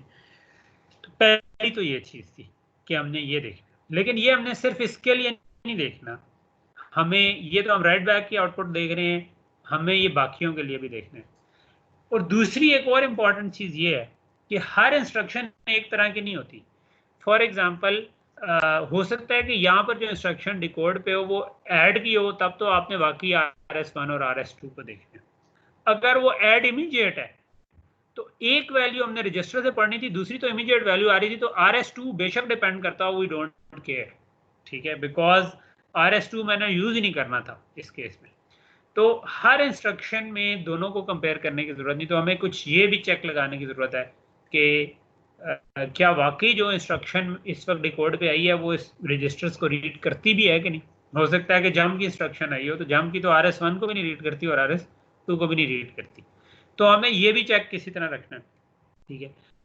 तो सिमिलरली सारी इंस्ट्रक्शन जो है वो लिखवाती भी नहीं है। हो सकता है कि किसी और इंस्ट्रक्शन की डेस्टिनेशन वाली फील्ड तो मैच कर दे लेकिन वो ऐसी इंस्ट्रक्शन हो जो कि कहीं पर जो रजिस्टर पर लिखवाती ही नहीं थी। जब नहीं लिखवाती थी तो फिर हमें उससे कंपेयर करने की ज़रूरत नहीं थी। तो हमारे यानी कि ये छोटे छोटे से चेक्स ऐसे मल्टीपल बनते जा रहे हैं जो हमने लगाने। तो अब हम सिस्टमेटिकली वो चेक लगाने जा रहे हैं कि वो चेक क्या एग्जैक्टली होंगे, ठीक है। तो दो चीज़ें हैं कि हर इंस्ट्रक्शन रजिस्टर को रीड नहीं करती। पहला ब्रॉड प्रिंसिपल क्या था कि हम देखेंगे यही कि जो रजिस्टर की फील्ड्स हैं हमारी इंस्ट्रक्शन में, तो क्या डिकोड पे जो इंस्ट्रक्शन हम रीड कर रहे हैं, जो दो रजिस्टर्स रीड कर रहे हैं, क्या वो पीछे वाली जो एग्जीक्यूट राइट बैक किसी स्टेज पे कोई इंस्ट्रक्शन पड़ी है उससे उसकी डेस्टिनेशन से मैच तो नहीं करते। अगर वो मैच करते हैं तो हम रुक जाएंगे। लेकिन अब उसमें दो एक्सेप्शंस आ गई कि हो सकता है कि वो इंस्ट्रक्शन लिखवाती ही ना हो जो आगे पाइपलाइन में पड़ी है, या जो इंस्ट्रक्शन अभी डिकोड पे चल रही है जिसकी वजह से हम लगा रहे हैं वो उसको रजिस्टर्स को रीड करने की ज़रूरत ही ना हो। तो इसके लिए क्या करें? तो इसके लिए हमें थोड़ा सा देखना पड़ेगा कि पहले तो हमें सबसे पहले अगर हम इसी राइट बैक वाली को ही देखें तो ये राइट इनेबल भी आ रहा है। तो अगर तो ये राइट इनेबल आ रहा है तो इसका मतलब है कि ये वाली इंस्ट्रक्शन रेज फाइल पर लिखवाती थी। तो हमें साथ ये भी चेक करना है कि राइट इनेबल आ रहा हो और ये वाला एड्रेस सोर्स 1 से मैच कर जाए या ये वाला एड्रेस सोर्स 2 से। अगर राइट इनेबल नहीं आ रहा तो चेक करने की ज़रूरत ही नहीं, बिकॉज राइट नेबल नहीं आ रहा है। इसका मतलब है कि बेशक ये मैच कर दें, ये वाली इंस्ट्रक्शन रजिस्टर उस पर लिखवाती नहीं थी, तो जब लिखवाती नहीं थी तो हम उस पर कुछ चेक करने की भी ज़रूरत नहीं, ठीक है। और इसी तरह रीड इनेबल्स भी हम निकाल सकते हैं कि जो हमारा ऑप कोड आ रहा है उसको देखें जाकर के वो ALU का है तो दोनों को रीड इनेबल की ज़रूरत है। अगर कोई ALU का कह रहा हूँ, अगर ऐड सब्ट्रैक्ट मल्टीप्लाई है, अगर वो ऐड इमीडिएट है, मल्टीप्लाई इमीडिएट है, तो तब हमें एक को कंपेयर करने की ज़रूरत है, दूसरे को कंपेयर करने की नहीं, क्योंकि दूसरा तो इमीडिएट वैल्यू आ रही है, वो रजिस्टर से वैसे ही नहीं आ रही थी, तो उस फील्ड को इग्नोर कर देना चाहिए। या जंप है या कोई ऐसी है जो कि रजिस्टर्स को रीड ही नहीं करती, तो स्टिल हमें इन दोनों को कंपेयर करने की ज़रूरत ही नहीं है, प्रोसेसर को चलते रहना चाहिए, ठीक है। और तीसरी चीज़ ये है कि ये काम हमने सिर्फ इस स्टेज से नहीं करना है, ये वाला हमने हर स्टेज से करना है कि क्या वो वाली स्टेज लिखवाती है रजिस्टर पे, उधर जो इंस्ट्रक्शन पड़ी है और लिखवाती है, तो वो किस रजिस्टर की डेस्टिनेशन पर लिखवा रही है। तो ये हमारी पूरी एक लॉजिक बनेगी जो कि हम करना चाहें। अच्छा, दो चीज़ें आ जाती हैं। एक चीज़ ये है कि कौन सी इंस्ट्रक्शन जो है लिखवाती है किसी रजिस्टर पर और कौन सी इंस्ट्रक्शन नहीं लिखवाती, और दूसरी चीज़ है कि कौन सी इंस्ट्रक्शन रजिस्टर को पढ़ती है और कौन सी इंस्ट्रक्शन नहीं पढ़ती। तो इसका आसान सा तरीका ये है कि हम सारी इंस्ट्रक्शंस अपने सामने रखें। तो ये हमारी टोटल इंस्ट्रक्शन है जो लेफ्ट साइड पर हमारे लिखी हुई है, ठीक है। हमारे पास या ALU टाइप की हैं या ALU इमीडिएट टाइप की हैं। ALU में सारी ऐड सब्ट्रैक्ट मल्टीप्लाई वगैरह आ जाती हैं, जिनमें हम दो रजिस्टर्स पढ़ते हैं, कोई भी फंक्शन परफॉर्म करते हैं और उसका रिजल्ट लिखवाते हैं। ALU इमीडिएट में एक रजिस्टर रीड करते हैं, फंक्शन ऑपरेट करते हैं, दूसरा हमारी एक कांस्टेंट वैल्यू आती है, उसको यूज़ करें, ठीक है।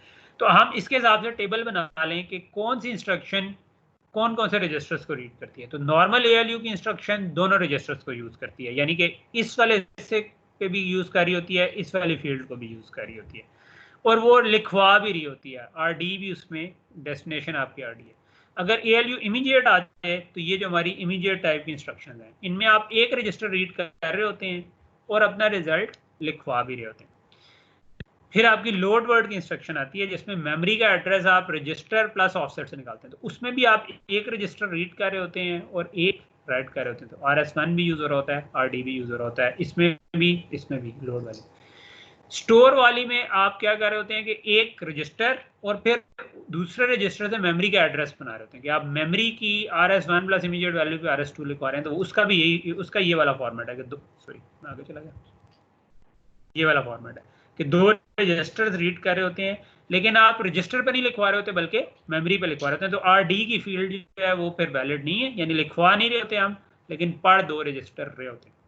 ब्रांच कंडीशनल में मैंने आपको बताया था कि डिफरेंट है, branch, greater than, less than वगैरह वगैरह, लेकिन उसमें हम दो रजिस्टर्स को पढ़ते हैं, उनको कंपेयर करते हैं, उसकी बेस पे हम डिसीजन ये लेते हैं कि अगर वो कंपैरिजन ट्रू हो तो हम प्रोग्राम काउंटर में कोई कांस्टेंट ऐड कर देते हैं, अगर वो फॉल्स हो तो हम प्रोग्राम काउंटर में नॉर्मल जो 4 ऐड करते हैं वही करते जा रहे होते हैं। तो ये ब्रांच की इंस्ट्रक्शन थी। तो इसमें भी हम दो रजिस्टर्स पढ़ते हैं और लिखवाते कहीं पे भी नहीं, ठीक है। जंप की इंस्ट्रक्शन है, उसमें सिंपल ये ऑप कोड और ऑफसेट आता है, जंप में भी जैल में भी। लेकिन जंप में आप कुछ भी और नहीं पढ़ते, सिंपल कहते हैं कि यार जंप की इंस्ट्रक्शन है तो बस जंप कर जाओ। तो ना हम कोई रजिस्टर पढ़े हैं ना किसी रजिस्टर पर लिख पा रहे हैं। जैल, जंप एंड लिंक की जो इंस्ट्रक्शन है उसमें भी आप तकरीबन यही काम करते हैं, लेकिन एक्स्ट्रा काम आप ये करते हैं कि PC+4 को रजिस्टर 1 पर लिखवा देते हैं। तो इसलिए इस केस में हमारी डेस्टिनेशन X1 है, ठीक है। आखिरी जो जैल R है वो क्या थी कि जिसमें हम PC के को लोड कर रहे होते हैं कि एक रजिस्टर प्लस इमीडिएट वैल्यू उठाकर हम PC के अंदर लिखवा रहे होते हैं।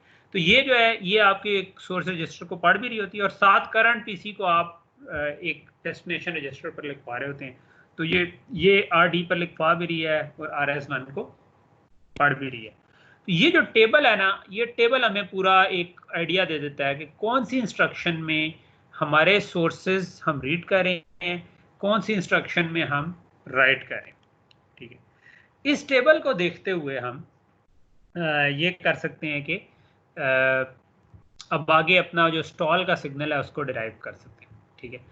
तो हमें स्टॉल के सिग्नल में दो चीज़ें चाहिए थी, एक राइट एड्रेस कि किस जगह पर लिखवाना है, एक क्या वो इंस्ट्रक्शन WE राइट नेबल क्या वो रजिस्टर पर लिखवाती है कि नहीं, इसी तरह हमें रीड इनेबल्स चाहिए थे, क्या ये रजिस्टर्स को रीड करती है कि नहीं, और फिर वो किस फील्ड से आ रहे हैं। तो ये वाला टेबल हमें ये सब कुछ बता रहा है कि अगर किस टाइप की इंस्ट्रक्शन है तो वो कौन कौन से रजिस्टर्स को रीड करती है।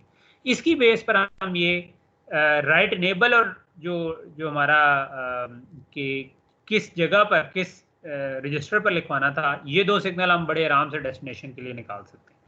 तो तमाम इंस्ट्रक्शंस में आप ये जो पीछे इंस्ट्रक्शन थी आप हमेशा RD पर ही लिखवा रहे होते हैं। अगर आप इसको गौर से देखें, सवाए एक केस में X1 पर लिखवा रहे होते हैं जिस वक्त जैल की इंस्ट्रक्शन हो, जंप बंडलिंग की। तो हमने कहा कि यार अगर जैल की इंस्ट्रक्शन है तो X1 पे लिखवाना है, वरना RD पर। लेकिन लिखवाना हमेशा नहीं है। वो कैसे पता चलेगा? उसके लिए हम राइट इनेबल का सिग्नल जनरेट करें। तो राइट इनेबल 0 हो, फिर हम इसको देखते ही नहीं है कि किधर लिखवा रहे हैं। तो राइट इनेबल कब 0 होगा, कब नहीं होगा? तो हमने ये जो टेबल हमें बता रहा है कि ये आपकी जो ALU इमीडिएट, लोड वर्ड और जंप एंड लिंक और जेल आर, ये जो इंस्ट्रक्शंस हैं ये सब लिखवाती हैं, बाकी सारी इंस्ट्रक्शंस नहीं लिखवाती। तो हमने यहाँ पर वो सारी लिखनी कि ALU इमीडिएट, लोड वर्ड, जेल आर और जेल, इन सब के केस में हमने इसको इनेबल करना है, राइट इनेबल को, बाकी केस में डिसेबल कर देना। अच्छा, इधर आपने देखा होगा कि इन सब के केस में ऑन के बजाय इधर लिखा हुआ है WS is not equal to 0।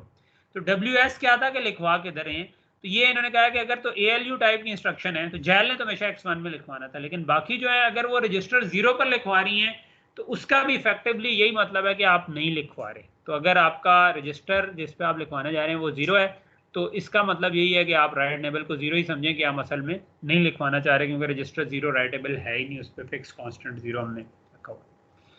तो ये तो हमारा ये जो इस डायग्राम में WA और WE हो गया। इस जगह पे वैसे जो इस स्लाइड में WA को WS लिखा हुआ है, लेकिन बेसिकली ये एक ही चीज़ है, ठीक है। तो ये जो इस जगह पे ये WA आ रहा है ना, तो वही यही WA है, ये गलती से उस जगह पे WS लिखा हुआ, ठीक है। दूसरा था रीड का केस, कि हमें दो चीज़ें चाहिए थी, ये वाली भी और साथ हमें हर जगह से चाहिए था कि रीड का, हर जगह नहीं सॉरी, इस वाली डिकोड वाली इंस्ट्रक्शन से कि हम रीड भी करते हैं कि नहीं। तो रीड भी यही टेबल हमें बता रहा है सोर्सेज के केस में कि किस किस केस में, इन 4-5 केस में RS1 रीड होता है, इन 3 केसेस में RS2 रीड होता है। तो हमने यहाँ पर यह कह दिया कि अगर ALU इमीडिएट की इंस्ट्रक्शन है, इसी तरह लोड वर्ड, स्टोर वर्ड और ब्रांच कंडीशनल है, तो इस जेल आर है या जंप और जेल है। जंप और जेल में आप बिल्कुल इग्नोर कर देते हैं RS1 को, लेकिन उसके अलावा जितनी भी ये वाली सारी केसेस हैं, ALU immediate, load word, store word, branch conditional, इस केस में हम रीड पहले वाले रजिस्टर को रीड करते हैं। और सेकंड वाले रजिस्टर में हम सिर्फ अगर ALU हो, स्टोर वर्ड हो या ब्रांच कंडीशनल हो तब रीड करते हैं। ALU इमीडिएट के केस में या लोड वर्ड के केस में हम सेकंड रजिस्टर रीड नहीं करते, बल्कि उन केसेस में हम इमीडिएट वैल्यू को रीड करते हैं। तो ये रीड इनेबल का जो सिग्नल है ये बता रहा है कि ये वाली इंस्ट्रक्शंस जो हैं ये इनमें रीड इनेबल 1 होगा, बाकियों में जंप और जेल में ऑफ होगा, और रीड इनेबल 2 जो सेकंड रजिस्टर का है वो ALU, store word, branch conditional में ऑन होगा, वरना ऑफ होगा। तो ये जो हमारी कंडीशन बन गई ना, अब ये अब हम फर्दर डेप्थ में चले गए कि एग्जैक्टली किस किस जगह पर हमें रजिस्टर रीड हो रहा है, किस किस जगह पर राइट हो रहा है। तो अब अगर ये सिग्नल हमारे पास आ गए हैं तो हम बड़े आराम से अपनी स्टॉल की कंडीशन निकाल सकते हैं। तो स्टॉल की कंडीशन क्या बनेगी? स्टॉल की कंडीशन जो बनेगी वो ये बन रही है कि अगर डिकोड पे जो इंस्ट्रक्शन है वो जिस जगह जिसको रीड कर रही है पहले वाले रजिस्टर को, वो एग्जीक्यूट के राइट के बराबर और एग्जीक्यूट वाला राइट करवाता भी हो। ये डॉट का मतलब है एंड, ठीक है, और प्लस का मतलब है और, ठीक है। अगर आपने लॉजिक डिजाइन से थोड़ा सा याद हो तो हम डॉट को एंड के लिए और प्लस को और के लिए यूज करें। तो मैं ये कह रहा हूँ कि ये हमारी टोटल कंडीशन बन रही है, ठीक है। मैं इस कंडीशन को जरा एक्सप्लेन कर देता हूँ कि क्या करें। हम कह ये रहे हैं कि ये तीनों जो है ना, बल्कि मैं इस आखिरी प्लस को निकाल देता हूँ, मैं ये कहता हूँ अभी हम कह रहे हैं पहले वाला रजिस्टर जो डिकोड के ऊपर हम बैठे हैं, यानी इस जगह पे बैठे हैं डिकोड पे, और हम देख रहे हैं कि यार इसने जो पहले वाला रजिस्टर पढ़ना था क्या वो पिछली किसी इंस्ट्रक्शन पर डिपेंड कर रहा है। तो हम क्या देखेंगे? हम देखेंगे कि जो एग्जीक्यूट स्टेज पे इंस्ट्रक्शन है, अगर इसकी डेस्टिनेशन इस सोर्स इस RS1 से मैच करती है, इसका मतलब है कि मैं उसी को रीड कर रहा हूँ जिस पे वो राइट करवाना चाहती थी, एंड राइट इनेबल भी है, यानी कि वो सिर्फ मैच नहीं करती बल्कि वो उसने वाकई लिखवाना भी था उस जगह पर, तो तब इसका मतलब मुझे स्टॉल हो जाना चाहिए। तो ये जो पहली लाइन है इस कंडीशन की, ये है, ये जो यहां तक आ रही है। या इसके अलावा अगला केस क्या है कि बिल्कुल यही वाली कंडीशन ऑन मेमोरी स्टेज और बिल्कुल यही वाली condition on right back stage. तो राइट बैक स्टेज, अगर मैं वापस पिछली स्लाइड पे जाऊं, तो हमने सिर्फ एग्जीक्यूट की इसको नहीं देखा बल्कि हमने मेमोरी की स्टेज को भी देखा कि इधर जो जिस इंस्ट्रक्शन इस इंस्ट्रक्शन रजिस्टर से देखा कि ये जिस पर लिखवा रही थी क्या वो इस RS1 से तो मैच नहीं करता। अगर मैच करता है और साथ राइट इनेबल भी 1 है तो इसका मतलब है कि हमें रुक जाना चाहिए। और यही काम फिर हमने इस राइट बैक स्टेज के राइट इनेबल और उसको मैच कंपेयर करके किया। इनमें से कोई एक भी मैच हो गया, यानी कि इस RS1 से ये मैच हो गया और साथ राइट इनेबल हो, ये मैच हो गया और साथ राइट इनेबल हो, या ये मैच हो गया और साथ राइट इनेबल हो, इनमें से कोई एक केस भी हो गया तो इसका मतलब है कि हमें स्टॉल करना चाहिए। आखिर में हमने इन तीनों को करने के बाद इस पूरे को एंड किया हुआ है RE1 से कि हाँ मैच तो हो गया, पर ये जो करंट इंस्ट्रक्शन डिकोड पे थी क्या इसने इसको रीड करना भी था कि नहीं। ठीक है, तो ये जाम्पिया जायल की तो नहीं थी कि हम बिला वजह रोक लें, जाम्पिया जायल ने तो इसको रीड ही नहीं करना था। तो अगर जाम्पिया जायल के अलावा कोई भी इंस्ट्रक्शन थी यानी RE1 1 था, तो डिकोड वाली इंस्ट्रक्शन पे अगर ये 1 था तब ही हमने इसको स्टॉल करना। तो स्टॉल की कंडीशन एक ये बन गई। दूसरी कंडीशन जो है ना इसके नीचे वो एग्जैक्टली सेम है, सिर्फ आप देखेंगे कि इधर RS2D लिखा हुआ है। RS2D से मुराद क्या है? RS2D से मुराद है कि यही वाली condition but on second operand, कि क्या ये वाला जो सेकंड रजिस्टर हमने पढ़ना था क्या हमने वो असल में इस्तेमाल करना था। RE2 से ये पता चलेगा, इससे पता चलेगा वो रजिस्टर है कौन सा, और फिर हम इसको कंपेयर करेंगे कि ये कहीं मैच तो नहीं करता किसी अगली पाइपलाइन रजिस्टर से। अगर तो करता है इसका मतलब है कि हमें रुक जाना चाहिए, अगर नहीं करता तो हमें चलते रहना चाहिए। ये हमारी काइंड ऑफ स्टॉल की पूरी इंस्ट्रक्शन बन गई। ठीक है, सो ये समझ आ रही है बात ये पूरी कि अब हम एग्जैक्ट कंडीशन पे जा रहे हैं। थोड़ा सा ये आई थिंक थोड़ा सा ग्रास्प करने में अगर मुश्किल हो रही है तो ये वीडियो लेक्चर अवेलेबल होगा, इसमें आप परेशान ना हो, आप इसको दोबारा एक दफ़ा जो सेक्शन नहीं समझ आ रहा वो देखें, उससे आपको ये आहिस्ता आहिस्ता ये ना सिंक इन हो जाएगा। लेकिन ये जब सिंक इन हो जाएगा ना तो जो आप गेन करेंगे वो ये कि ये जो पूरी हमने चीज़ बना ली है ना, दिस इज होल आर्किटेक्चर जो आप एक्चुअल में बना के कोड करके टेस्ट भी कर सकते हैं। ये ऐसी चीज़ है कि जिसका आप हार्डवेयर बना सकते हैं क्योंकि हमने अब एग्जैक्ट उसकी सर्किट को पढ़ ली। ओके,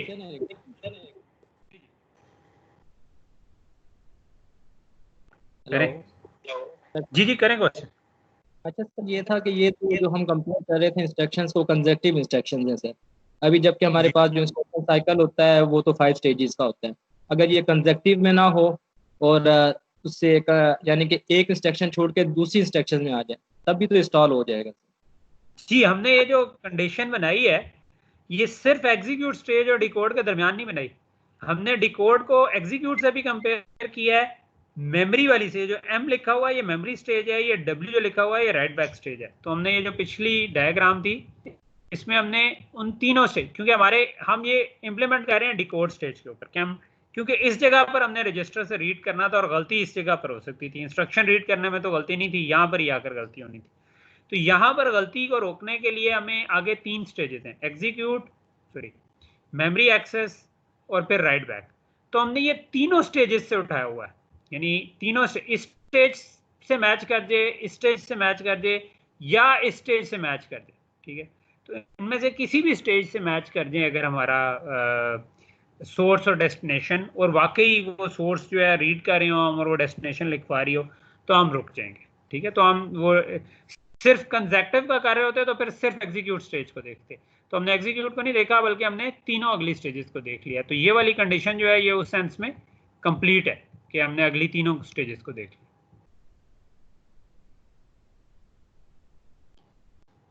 चीज क्लियर हो गई?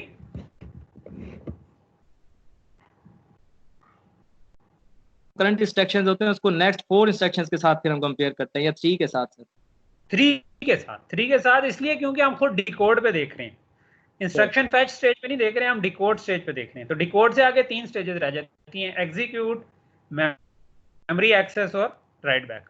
तो हम अगली तीनों के साथ कंपेयर करें तो ये आपको 6 लाइनें जो नजर आ रही हैं, इसमें 3 जो हैं वो एक रजिस्टर को देख रही हैं और 3 दूसरे रजिस्टर को देख रही हैं अगली तीनों स्टेजेस के साथ। ठीक है, ठीक है सर।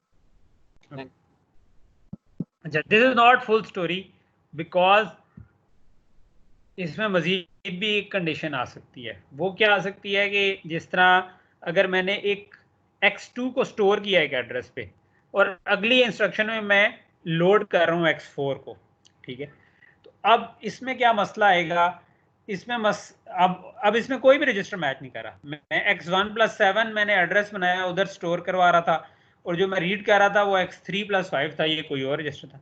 लेकिन अब हमें पहले से तो नहीं पता, हो सकता है कि x1+7 ऐड करके भी वही एड्रेस बनता हो जो x3+5 करके बनता हो। तो जिस जगह पर मैं स्टोर कर रहा था हो सकता है कि मैं उसी जगह से अगली इंस्ट्रक्शन में लोड करना चाहूँ, तो वहां पर मुझे इंतजार करना चाहिए कि वो स्टोर हो चुका हो तो तभी मैं उसके बाद लोड करूँ। जो अभी हम करंट इम्प्लीमेंटेशन पढ़े हैं उसमें ये कोई प्रॉब्लम नहीं पैदा करेगी, क्योंकि अभी हमने मेमोरी बड़ी सिंपल सी अज्यूम की हुई है कि जिस साइकिल में हम उसको एड्रेस और डाटा देते हैं और राइट इनेबल देते हैं तो लिखा जाता है। तो अगले साइकिल, तो ये इंस्ट्रक्शन ने मेमोरी स्टेज पे आना ही अगले साइकिल पे है, तो जब ये अगले साइकिल पे आएगी तो उस वक्त तक वो वाकई राइट बैक हो ही चुका होगा, यानी कि इस मेमोरी पे लिखा जा चुका होगा। इसलिए हमारे केस में ये वाला मसला नहीं आता। लेकिन ये वाला मसला स्टिल आपको ज़हन में रखना चाहिए कि पहले तो हम देख रहे थे कि यार रजिस्टर नंबर मैच तो नहीं कर रहे, इस केस में रजिस्टर नंबर मैच ना भी करें लेकिन रजिस्टर जो मेमोरी का एड्रेस कैलकुलेट हो रहा है वो तो मैच स्टिल कर सकता है ना, क्योंकि इधर x1 में अगर 2 पड़ा हुआ था और x3 के अंदर 5 पड़ा हुआ था तो 2+7 भी आपके पास 9 बनता है, और सॉरी इधर अगर 4 पड़ा हुआ था तो 4+5 भी 9 ही बनता है। तो ये इसका मतलब है कि आप सेम एड्रेस से पढ़े थे। तो ये इसमें फिर आपको इस जगह पर इंतजार करना चाहिए कि जो पिछली इंस्ट्रक्शन है वो 9 एड्रेस पर लिखवा दे तो फिर डाटा पढ़े। तो हमारे केस में वो इंतजार की जरूरत नहीं है, क्योंकि जब आपकी सेकंड इंस्ट्रक्शन आएगी उस वक्त तक वो मेमोरी पर ऑलरेडी लिखा जा चुका होगा, तो इसलिए हमें कोई मसला नहीं है। लेकिन ये वाली चीज़ भी आपके ध्यान में होनी चाहिए, बाद वाले प्रोसेसर जो हम पढ़ेंगे उनमें ये वाला मसला आएगा। ठीक है, तो ये स्लाइड यही बता रही है कि हमारे केस में क्योंकि एक साइकिल में कंप्लीट हो जाता है तो मसला नहीं है। लोड स्टोर के जो हैजर्ड्स हैं इनको हम लोड स्टोर रिलेटेड हैजर्ड कहेंगे। ये बाज़ का जो है पाइपलाइन के अंदर ही हैंडल होते हैं, बाज़ का हम इसको मेमोरी, जब हम थोड़ी सी कॉम्प्लेक्स मेमोरीज पढ़ेंगे तो उसमें मेमोरी सब सिस्टम के अंदर हम इसकी सपोर्ट डाल देते हैं कि उसको हैंडल कैसे करना। ठीक है, इसको हम बाद में कोर्स में देखेंगे। ठीक है, अच्छा, ये जो हमने अभी तक तरीका पढ़ा ना, जो हम जिसको हम स्टॉल कहते हैं, ठीक है, ये तरीका तो ठीक है, लेकिन इसमें प्रैक्टिकली जहाँ पर भी डिपेंडेंस आएगी वहाँ पे हम असल में प्रोसेसर को रोक रहे हैं। ठीक है, और हम कुछ साइकिल के लिए रोक देते हैं जब तक वो कंडीशन ख़त्म नहीं हो जाती, उस वक्त तक रुका रहता है। जैसे ही वो कंडीशन ख़त्म होती है तो प्रोसेसर नॉर्मल चलना शुरू हो जाता है। स्टॉल कंडीशन जो है हमारी ख़त्म होगी अगर मैं इस हार्डवेयर डिज़ाइन पे जाऊँ तो हमारे पास क्या होगा, इस जगह पर हम बैठे हुए कॉन्टीन्यूसली देख रहे हैं ये वाली लॉजिक कि जैसे ही कोई डिपेंडेंस आई ये इन दोनों को रोक देती है और आगे बबल को भेजना शुरू कर देती है। तो जैसे ही वो कंडीशन खत्म हुई तो फिर नॉर्मल ऑपरेशन रिज्यूम हो जाता है, ये दोनों भी चलना शुरू हो जाते हैं। तो ये काइंड ऑफ, अगर आप जिस तरह पुराने VCR होते थे या अभी भी शायद अब उस तरह फॉरवर्ड रिवाइंड का इतना ज़्यादा कॉन्सेप्ट नहीं रहा, लेकिन आप अगर फ्रीज कर दें थोड़ी देर के लिए चीज़ चलती हुई और फिर वहाँ से दोबारा रिज्यूम कर दें, मूवी कोई चल रही हो फ्रीज कर दें रिज्यूम कर दें, फ्रीज कर दें रिज्यूम कर दें, तो जो हम प्रोग्राम चलाना चाह रहे हैं एक्चुअली ये स्टॉल का सिग्नल उस प्रोग्राम को फ्रीज कर रहा है और फिर रिज्यूम कर रहा है, फ्रीज कर रहा है फिर रिज्यूम कर रहा है, डिपेंडिंग ऑन जब भी कोई गड़बड़ आने लगी फ्रीज कर दिया तो उसके बाद रिज्यूम कर दिया। ठीक है, तो ये इस तरीके से चल रहा। तो इसका एक ऑल्टरनेट भी है, उस ऑल्टरनेट को हम कहते हैं कि हम बाईपास करते हैं। वो ऑल्टरनेट क्या है, वो मेन आइडिया ये है कि यहाँ पर हमने तीनों स्टेजेस को रोक दिया था, जैसे यानी हमने कोई भी डिपेंडेंस आई हमने कहा चीज़ें रुक जाएं। इसके बजाय हम ये भी कर सकते थे कि हम जब सेकंड इंस्ट्रक्शन आई थी, जो लेट्स से ये हमारी सबसे पहली वाली एग्जांपल है जिस जो डिपेंडेंस की थी कि एक इंस्ट्रक्शन x1 पे लिखवा रही है, दूसरी इंस्ट्रक्शन x1 से पढ़ रही है। तो बात यह है कि जब इस वाली इंस्ट्रक्शन ने एग्जीक्यूट पे आना था उस वक्त तक ये राइट बैक तो नहीं हुआ होना था, लेकिन इसका रिजल्ट तो कैलकुलेट हो गया हुआ था क्योंकि पिछली इंस्ट्रक्शन का एग्जीक्यूट तो गुजर गया था। तो अगर हम हार्डवेयर में कोई ऐसा तरीका रख लें कि पिछली इंस्ट्रक्शन का एग्जीक्यूट की आउटपुट इस इंस्ट्रक्शन को मिल जाए किसी तरह, तो हमारा मसला हल हो जाएगा। ठीक है, तो हमें प्रोसेसर को रोकना नहीं पड़ेगा। ये जो ऊपर हमने 3 साइकिल के लिए रोका हुआ था, उसके बजाय हम डायरेक्टली कहेंगे कि हाँ भाई ये रिजल्ट तो अवेलेबल है, इसको डायरेक्टली उठा लो। ठीक है, तो उस रिजल्ट को हम उठा लेंगे और फिर चीज़ चलती रहेगी। तो इसको हम कहते हैं बाईपासिंग, या इसके लिए अगर आप कोई और लिटरेचर पढ़े हो तो बाज़ का इसके लिए फॉरवर्डिंग का लफ्ज़ भी यूज़ होता है। तो बाईपासिंग और फॉरवर्डिंग एक ही चीज़ को कहते हैं, और वो ये चीज़ होती है कि पाइपलाइन में आप कहेंगे यार अच्छा, अगर बजाय प्रोसेसर को रोकने के अगर पिछली इंस्ट्रक्शन का रिजल्ट कैलकुलेट हो चुका है जिस पर डिपेंडेंसी, तो वो रिजल्ट वहाँ से उठा लो। तो उस केस में क्या होगा, फॉर एग्जाम्पल मैं ALU पे डिपेंड कर रहा था रिजल्ट पे, यही वाला केस था जो कि हम ये 2 इंस्ट्रक्शन पढ़े थे।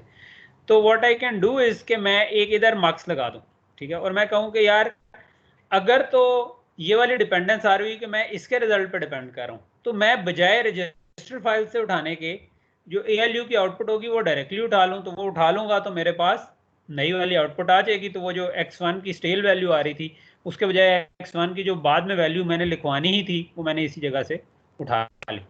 तो इसको कहते हैं कि बाईपास ऐड करना। ठीक है, तो बाईपास का जब हम पाथ ऐड करते हैं तो फिर हमें उस वक्त इसका मतलब है स्टॉल करने की ज़रूरत नहीं है, बल्कि उस स्पेसिफिक केस में हम उसको चलने दें, बाईपास कर लें। ठीक है, कब ये बाईपास हेल्प करेगा, जब ये अगर मैं ये वाला बाईपास पाथ बना दूं तो ALU के केस में तो ये हेल्प करेगा, मगर मेमोरी एक्सेस पे डिपेंडेंस आ जाए तो उस पर नहीं करेगा। इसी तरह आपकी जो आखिरी राइट बैक स्टेज है जिसमें हम जैल से उठा रहे थे x1 पे, अगर वो लिखवा रहा था उस पर भी हेल्प नहीं करेगा, बिकॉज ये सिर्फ ALU से उठाया जा रहा है। लेकिन अगर हम उधर से भी बाईपास पाथ दे दें तो वो उसको भी हम रिजॉल्व कर सकते हैं। ठीक है, तो लेकिन अगर मैं कहता हूँ कि मैं सिर्फ इसी बाईपास पाथ को देता हूँ, तो अगर मैंने ये बाईपास पाथ लगा दिया तो अब इसका मतलब है कि इस स्पेसिफिक कंडीशन में कि जब ALU की आउटपुट मेरे RS1 वाले से मैच कर रही हो तो तब मुझे इंस्टॉल करने की ज़रूरत नहीं है, बल्कि तब मैं बाईपास कर दूं। ठीक है, तब मैं सिंपली वहाँ से उठा लूँ इस डाटा को। ठीक, तो उस केस में फिर हम क्या करेंगे कि ये वाली डिपेंडेंस हमारी ख़त्म हो गई। ये जो हमारी स्टॉल की कंडीशन हमने बनाई थी ना, ये जो 6 लाइनें उस वक्त थी, इनको हमने स्ट्रेट करके लिखा हुआ, तो उसमें ये वाली कंडीशन हमारी ख़त्म हो गई क्योंकि अब हमने इधर से बाईपास पाथ दे दिया। ठीक है, और हम साथ कह सकते हैं कि यार अगर मेरी रिकॉर्ड की स्टेज पे जो मैं पहला रजिस्टर रीड कर रहा था वो एग्जीक्यूट की स्टेज वाले आउटपुट से मैच कर रहा है और एग्जीक्यूट वाली लिखवा रही है और मैं पढ़ रहा हूँ, तो इसका मतलब है कि मुझे इधर से उठा लेना चाहिए, बजाय ये सोर्स जो थी, ये कंट्रोल लाइन थी ना इधर की, मुझे इस तरह से उठा लेना चाहिए, वरना बाय डिफॉल्ट मैं जिस तरह पहले से कनेक्टेड है उसी तरह। तो ये हमने ये कह दिया कि हाँ जी, अगर एग्जीक्यूट वाले से मैं एग्जैक्टली मैच कर गया और वाकई मैंने इसको पढ़ना था, उसने लिखवाना था, तो मैं इसको मैच कर दूँ। ठीक है, क्या ये ठीक है? नहीं, इसके अंदर हमारे पास ये हमेशा ट्रू नहीं होगा। इसके लिए सिर्फ ALU और ALU इमीडिएट की इंस्ट्रक्शन के लिए ट्रू होगा, क्योंकि अगर मेमोरी की इंस्ट्रक्शन आई तो मेमोरी की इंस्ट्रक्शन तो उस वक्त तक एग्जीक्यूट ही नहीं हुई होती जिस वक्त तक मेमोरी एक्सेस स्टेज नहीं आ जाती, तो वहां पर ये वाला स्टॉल काम नहीं करेगा। ठीक है, तो हम इसका क्या मतलब है कि मैं ये जो राइट इनेबल वाला सिग्नल है इसको मैं 2 हिस्सों में तोड़ सकता हूँ कि कब मैंने स्टॉल करना है, कब मैंने बाईपास करना है। यानी कि अगर ये वाला मैच भी कर दें, लेकिन जो मेरे पास एग्जीक्यूट स्टेज पे चल रही थी वो इंस्ट्रक्शन जो थी वो ALU की नहीं थी, बल्कि वो लोड वर्ड की इंस्ट्रक्शन थी, तो मुझे इसका मतलब है कि स्टॉल ही करना है मुझे, क्योंकि अभी वो उससे अगले साइकिल में कैलकुलेट होगी। तो उसके लिए फिर हम क्या करेंगे, उसके लिए फिर हम ये कह सकते हैं कि अगर तो आपकी लोड वर्ड की नहीं है, तो यानी कि जो WE बाईपास है, ALU और ALU इमीडिएट की अगर इंस्ट्रक्शन है तब तो मैं बाईपास कर दूं, और अगर load word, jump and link और या जैल की इंस्ट्रक्शन है जो कि जो ALU रिजल्ट पे डिपेंड नहीं कर रही होती, उस केस में मुझे इसको स्टॉल ही करना चाहिए कि जब तक पूरी कैलकुलेशन ना हो जाए तब तक मुझे इंतज़ार करना चाहिए। तो इसको हमने WE स्टॉल कह दिया, इसको हमने WE बाईपास कह दिया। तो ये वाला बाईपास पाथ सिर्फ उस वक्त एक्टिव होगा अगर ALU पे डिपेंडेंस हो। अगर ना हो तो हमने ये जो दूसरा कर दिया, दूसरे केस को हमने स्टॉल बना दिया, तो उस केस में हमने स्टॉल की कंडीशन वही रखी कि हाँ स्टॉल होगा, लेकिन अगर एग्जीक्यूट में स्टॉल वाली चली, बाकी सब की कंडीशन हमने कोई चेंज नहीं की, वो उसी तरह रहने दी, तो इसका मतलब है कि हम स्टॉल कर दें। तो इफेक्टिवली हम क्या कर रहे हैं कि अगर एग्जीक्यूट की स्टेज पे ALU इंस्ट्रक्शन ही चल रही थी और डिकोड की स्टेज उस पर डिपेंड कर रही थी, मैं इसको 5 मिनट में रैप अप करके ना फिर मैं नमाज की ब्रेक देता हूँ, ठीक है। तो अगर हम कर ये रहे हैं कि अगर ALU की ये हमने जो बाईपास पार्ट डाला ना, ये तो हमने किया ये है कि हमने कहा कि कब हमने बाईपास करना है, कब हमने स्टॉल करना है, ठीक है। तो हमने कहा कि अगर ALU की आउटपुट इस जगह पर यूज हो सकती थी तो वो केस तब है कि जब यहाँ पर ALU या ALU इमीडिएट इंस्ट्रक्शन चल रही। तो अगर इंस्ट्रक्शन ALU या ALU इमीडिएट की थी और इसका जो राइट डेस्टिनेशन थी वो मैच कर गई मेरे रीड सोर्स से, और ये राइट करवा रहा था, मैं रीड कर रहा था, तो इसका मतलब है कि ठीक है बाईपास चलेगा। अदरवाइज अगर यहाँ पर मैच कर भी जाए तो हम इसको स्टॉल करेंगे, क्योंकि वो फिर इसका मतलब वो मेमोरी एक्सेस की थी या जैल की थी जिसमें यहाँ पर 1 आना था, तो उस केस में हमें इंतज़ार करना चाहिए कि यार ठीक है जब तक ये इंस्ट्रक्शन कंप्यूट नहीं हो जाती तब तक हम इंतज़ार करें। तो ये हमारा काइंड ऑफ ये जो हमने 2 हिस्सों में तोड़ दिया, WE बाईपास और WE स्टॉल, तो ये इस तरीके से काम कर। तो इसको रैप अप करने से पहले जो आखिरी चीज़ है वो ये है कि ये तो हमने अभी एक बाईपास पाथ ऐड किया। प्रैक्टिकली मैं इसको मेमोरी एक्सेस से भी बाईपास कर सकता हूँ, मैं रेडवैक से भी बाईपास कर सकता हूँ, इसी तरह मैं जो दूसरा वाला रजिस्टर है इधर भी बाईपास पाथ ऐड कर सकता हूँ। तो अगर मैं हर जगह पे बाईपास पाथ ऐड कर दूँ तो मेरा इस किस्म का स्ट्रक्चर बन जाएगा कि इसमें हम कहें कि ALU से भी बाईपास कर रहा हूँ, इस वाले रजिस्टर को भी, इस वाले रजिस्टर को भी, इधर से भी बाईपास कर रहा हूँ, मेमोरी एक्सेस से भी कर रहा हूँ, और राइट बैक से भी कर रहा हूँ। राइट बैक के केस में जो PC आना था जैल के लिए वो भी मैं कर रहा हूँ। तो मैंने ये हर स्टेज से इसको बाईपास कर, सॉरी PC तो खैर जैल के लिए आना था, राइट बैक के केस में यहाँ से मैं उठा रहा हूँ, ठीक है। तो ये मैंने अब यहाँ पर जो मेरा मार्क्स था ये थोड़ा सा बड़ा, एक एक्स्ट्रा मार्क्स ऐड हो गया, लेकिन ये जो मल्टीप्लेक्सर है इसके ऐड करने की वजह से क्या हुआ कि अब मुझे चाहे मेमोरी एक्सेस, चाहे मैं अगली इंस्ट्रक्शन ALU की थी उस पर डिपेंड कर रहा था, चाहे वो उससे अगली इंस्ट्रक्शन पे मैं डिपेंड कर रहा था, चाहे मैं राइट बैक वाली पे डिपेंड कर रहा था, उन सब केसेस में मैं दरमियान से डाटा उठा सकता हूँ, ठीक है। तो इसका मतलब ये हुआ कि फिर मुझे इन सब केसेस में स्टॉल करने की ज़रूरत नहीं है। तो ये जो मेरी पिछली स्टॉल की कंडीशन थी अब इसमें बाकी कंडीशंस भी उड़ गई।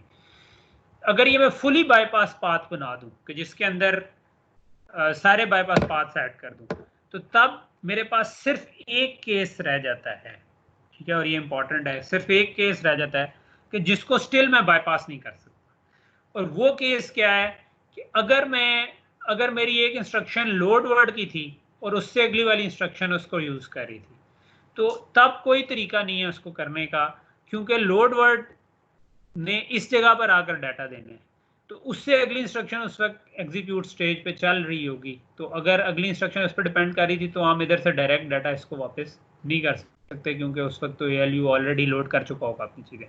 तो सिर्फ इस केस में हमको स्टॉल एक साइकिल के लिए करने की ज़रूरत बाकी बची है कि अगर लोड वर्ड का रिजल्ट पे अगली इंस्ट्रक्शन, उसके इमीडिएट अगली इंस्ट्रक्शन डिपेंड कर रही हो, तब क्योंकि ये दोनों लोड वर्ड जो है एक साइकिल एक्स्ट्रा लेता है कंप्लीट होने में, ALU से एक साइकिल पहले आ जाती है, तो हमें तब एक साइकिल का इंतजार करने की ज़रूरत है। तो अब हमारी स्टॉल कंडीशन सिंपली ये रह जाएगी अगर हमने पूरा बाईपास पाथ ऐड कर दिया कि अगर डिकोड स्टेज में हम देखते हैं कि एग्जीक्यूट स्टेज की डेस्टिनेशन से मैं मैच करता हूँ, लेकिन जो एग्जीक्यूट स्टेज में इंस्ट्रक्शन चल रही है वो लोड वर्ड की है और वो जिस जगह पर लिखवा रही है वो 0 नहीं है, और वो वाकई कह लें कि मैं भी जो इंस्ट्रक्शन चला रहा हूँ वो भी डाटा को रीड कर रही थी। इसका मतलब है कि मुझे एक साइकिल का स्टॉल जरूर डालना चाहिए। सवाए इस स्पेसिफिक कम्बिनेशन के अगर मैं ये फुली बाईपास पाथ बना दूं तो इसका मतलब है कि मुझे मज़ीद किसी केस में स्टॉल करने की ज़रूरत नहीं रहेगी। ठीक है, ये हमारा काइंड ऑफ कह लें कि बाईपासिंग और इंटरलॉक्स जो पाइपलाइन के हैजर्ड्स थे वो खत्म। अभी हम ऐसा करते हैं कि 10 से 1 मिनट की ब्रेक करके नमाज शमाज पढ़ लेते हैं, उसके बाद आप लोगों के क्वेश्चंस इससे रिलेटेड हो और फिर हम इसको रैप अप करके जो आपके असाइनमेंट से रिलेटेड भी क्वेश्चंस हो तो हम उनको भी एड्रेस करें। ठीक है, ठीक है सर। ठीक है, तो हम तकरीबन 7:30 हो रहे हैं, तो 7:40 पे हम रिज्वाइन करते हैं इसको। ठीक है सर